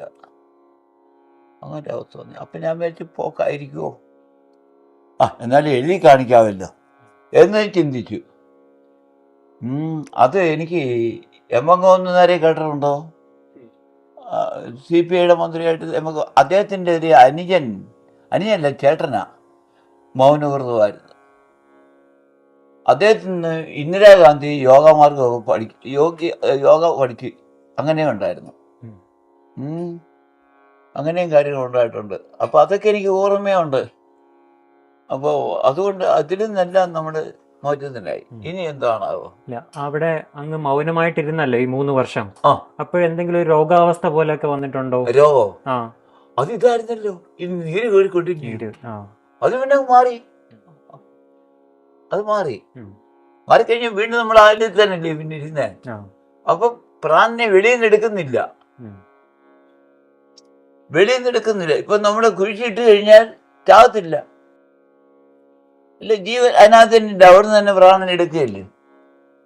ആ രീതിയിൽ ഒക്കുമായിരുന്നു. അപ്പൊ പിന്നെ അതിനവിടെ പ്രശ്നം വരുന്നില്ല. അപ്പോഴ് അങ്ങയുടെ ആഹാര രീതിയൊക്കെ എങ്ങനെയായിരുന്നു?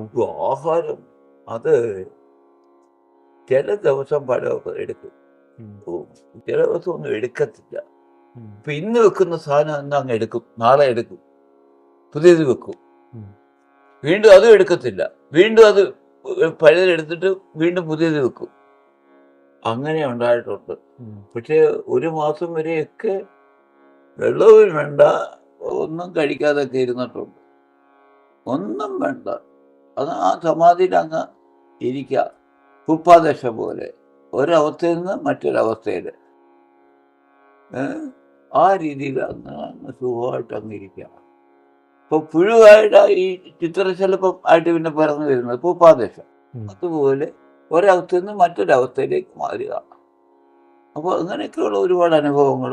പിന്നീട് ഒത്തിരി കാര്യങ്ങളാണ് അനുഭവം. നമുക്കങ്ങനെ എല്ലാം ഒന്നും തീർത്ത് പറയാം. എന്നാൽ ഒരു മനുഷ്യനെങ്കിലും സ്വാമി ഇത്ര ഇരുന്നല്ലോ, ഒരാളിന് മാത്രം ഒരു സംശയം വന്നു കേട്ടോ. രാവണ സ്വാമി, ഒരാളിന് ഒരു സംശയം വന്നു, കൊച്ചുകുട്ടൻ വിളിക്കാം, അറിയാമല്ലോ ആളിനെ.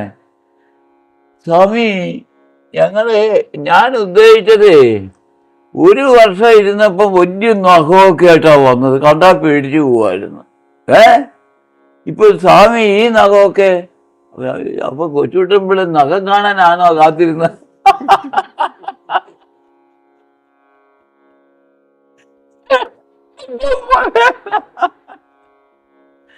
ഒരു നഖം മാത്രമുണ്ട്, ബാക്കിയെല്ലാം ഒടിഞ്ഞു പോയി. പിന്നെ അതിന് മലം പോവുമോ? ഒരിക്കൽ ഈ വെള്ളം ഞാൻ നെല്ലിക്ക വെള്ളം നല്ലതാ. ചെനക്കൊരു സമയം നെല്ലിക്ക വെള്ളം കഴിച്ചിട്ടുണ്ട്. അപ്പൊ ഞാന് അത് 1 വർഷം ഇരുന്നപ്പോഴാ വളരെ സംഭവം അത് പോയി നെല്ലിക്ക വെള്ളം കൊണ്ടുവരണമെന്ന് പറഞ്ഞ് ഉണക്ക നെല്ലിക്ക വേവിച്ചിട്ട് ആ വെള്ളം ഊറ്റി കൊണ്ടുവരണമെന്ന് പറഞ്ഞ് അന്ന് കൊണ്ടുവന്നൊരു സച്ചിദാനന്ദൻ പറഞ്ഞ ഒരുത്തനാ. അവന് 19 വയസ്സ് പ്രായമുള്ളവനാ.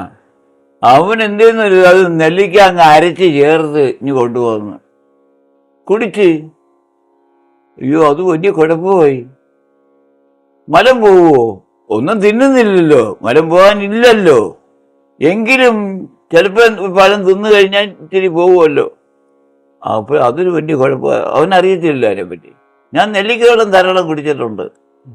മൺകലത്തിലേ വെച്ച് അങ്ങനെ ഇട്ടേക്കും.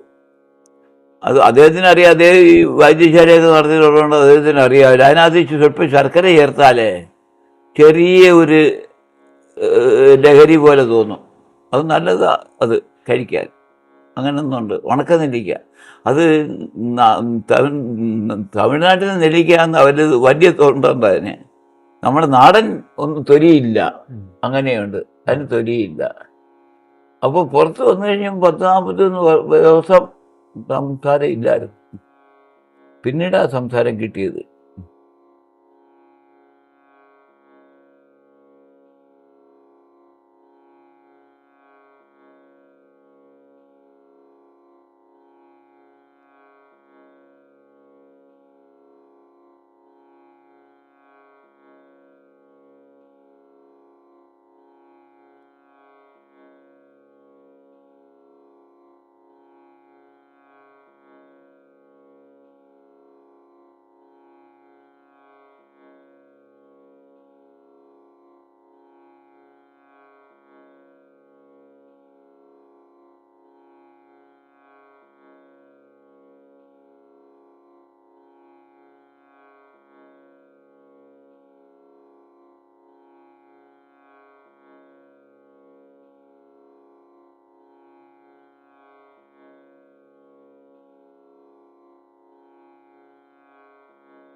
അങ്ങ് തുടക്കത്തില് പറഞ്ഞല്ലോ, കേറുന്ന സമയത്ത് പല്ല് അതെ അതെ, അത് നാക്കൊണ്ട് തഴിഞ്ഞ് അങ്ങ് പോയിരുന്നു.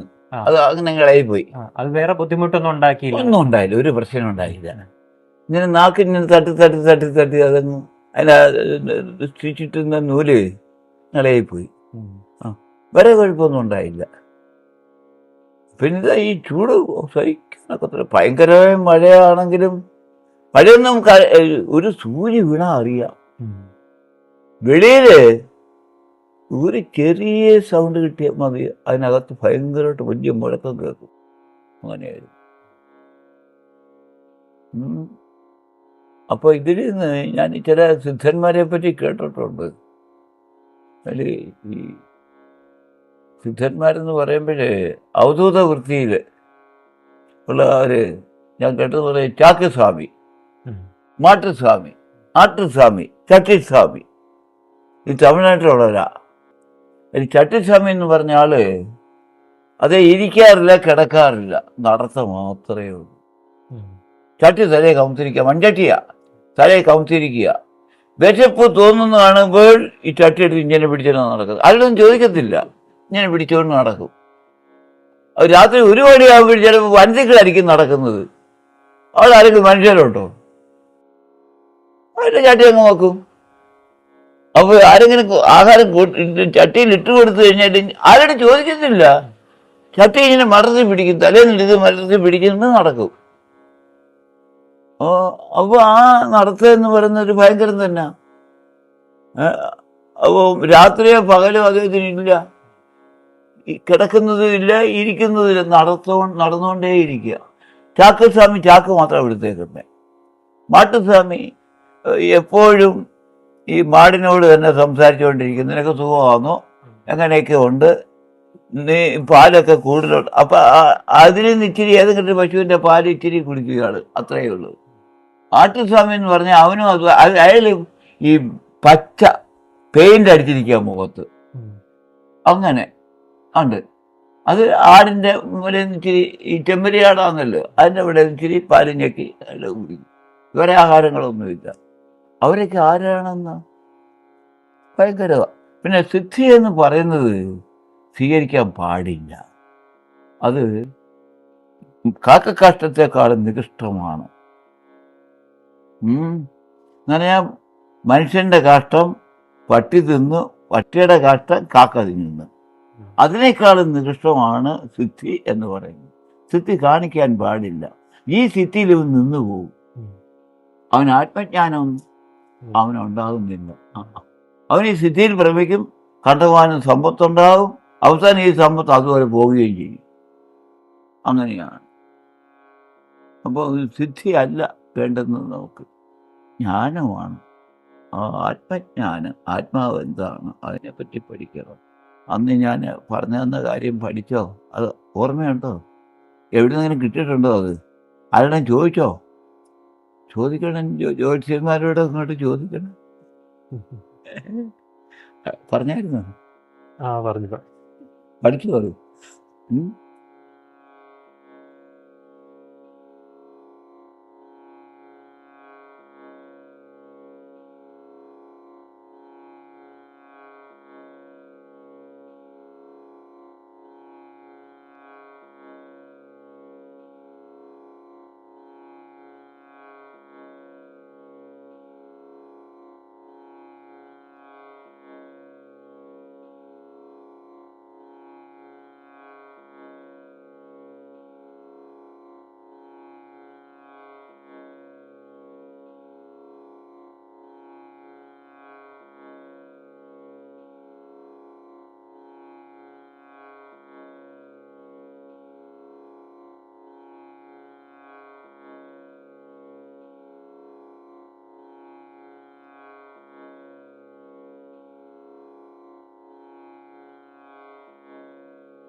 ഹരേ കൃഷ്ണ കൃഷ്ണ കൃഷ്ണ ഹരേ ഹരേ.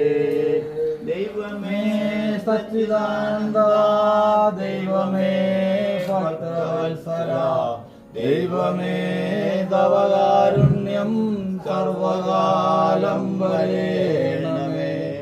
ദൈവമേ സച്ചിദാനന്ദ ദൈവമേ ഭക്തവത്സല ദൈവമേ തവ കാരുണ്യം ദീർഘകാലം വരേണമേ.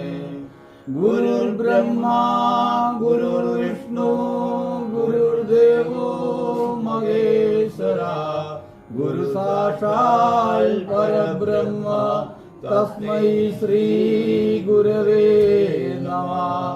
അഖണ്ഡമണ്ഡലാകാരം വ്യാപ്തം യേന ചരാചരം ത്വത്പദം ദർശിതം യേന തസ്മൈ ശ്രീ ഗുരവേ നമഃ.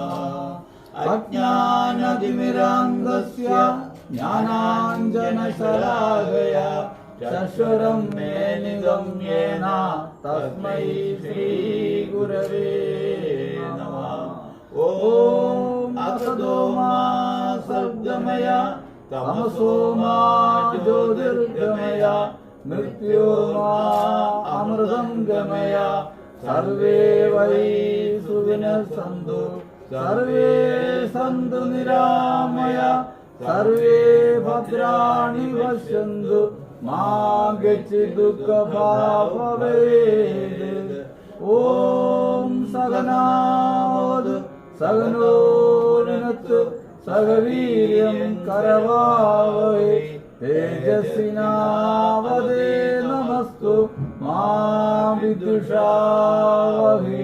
ഓം ശാന്തി ശാന്തി ശാന്തി. ഓം സദ്ഗുരുവേ സ്വപ്രകാശാനന്ദായ നമഃ. ഓം സദ്ഗുരുവേ സ്വപ്രകാശാനന്ദായ നമഃ. ഓം സദ്ഗുരുവേ സ്വപ്രകാശാനന്ദായ നമഃ.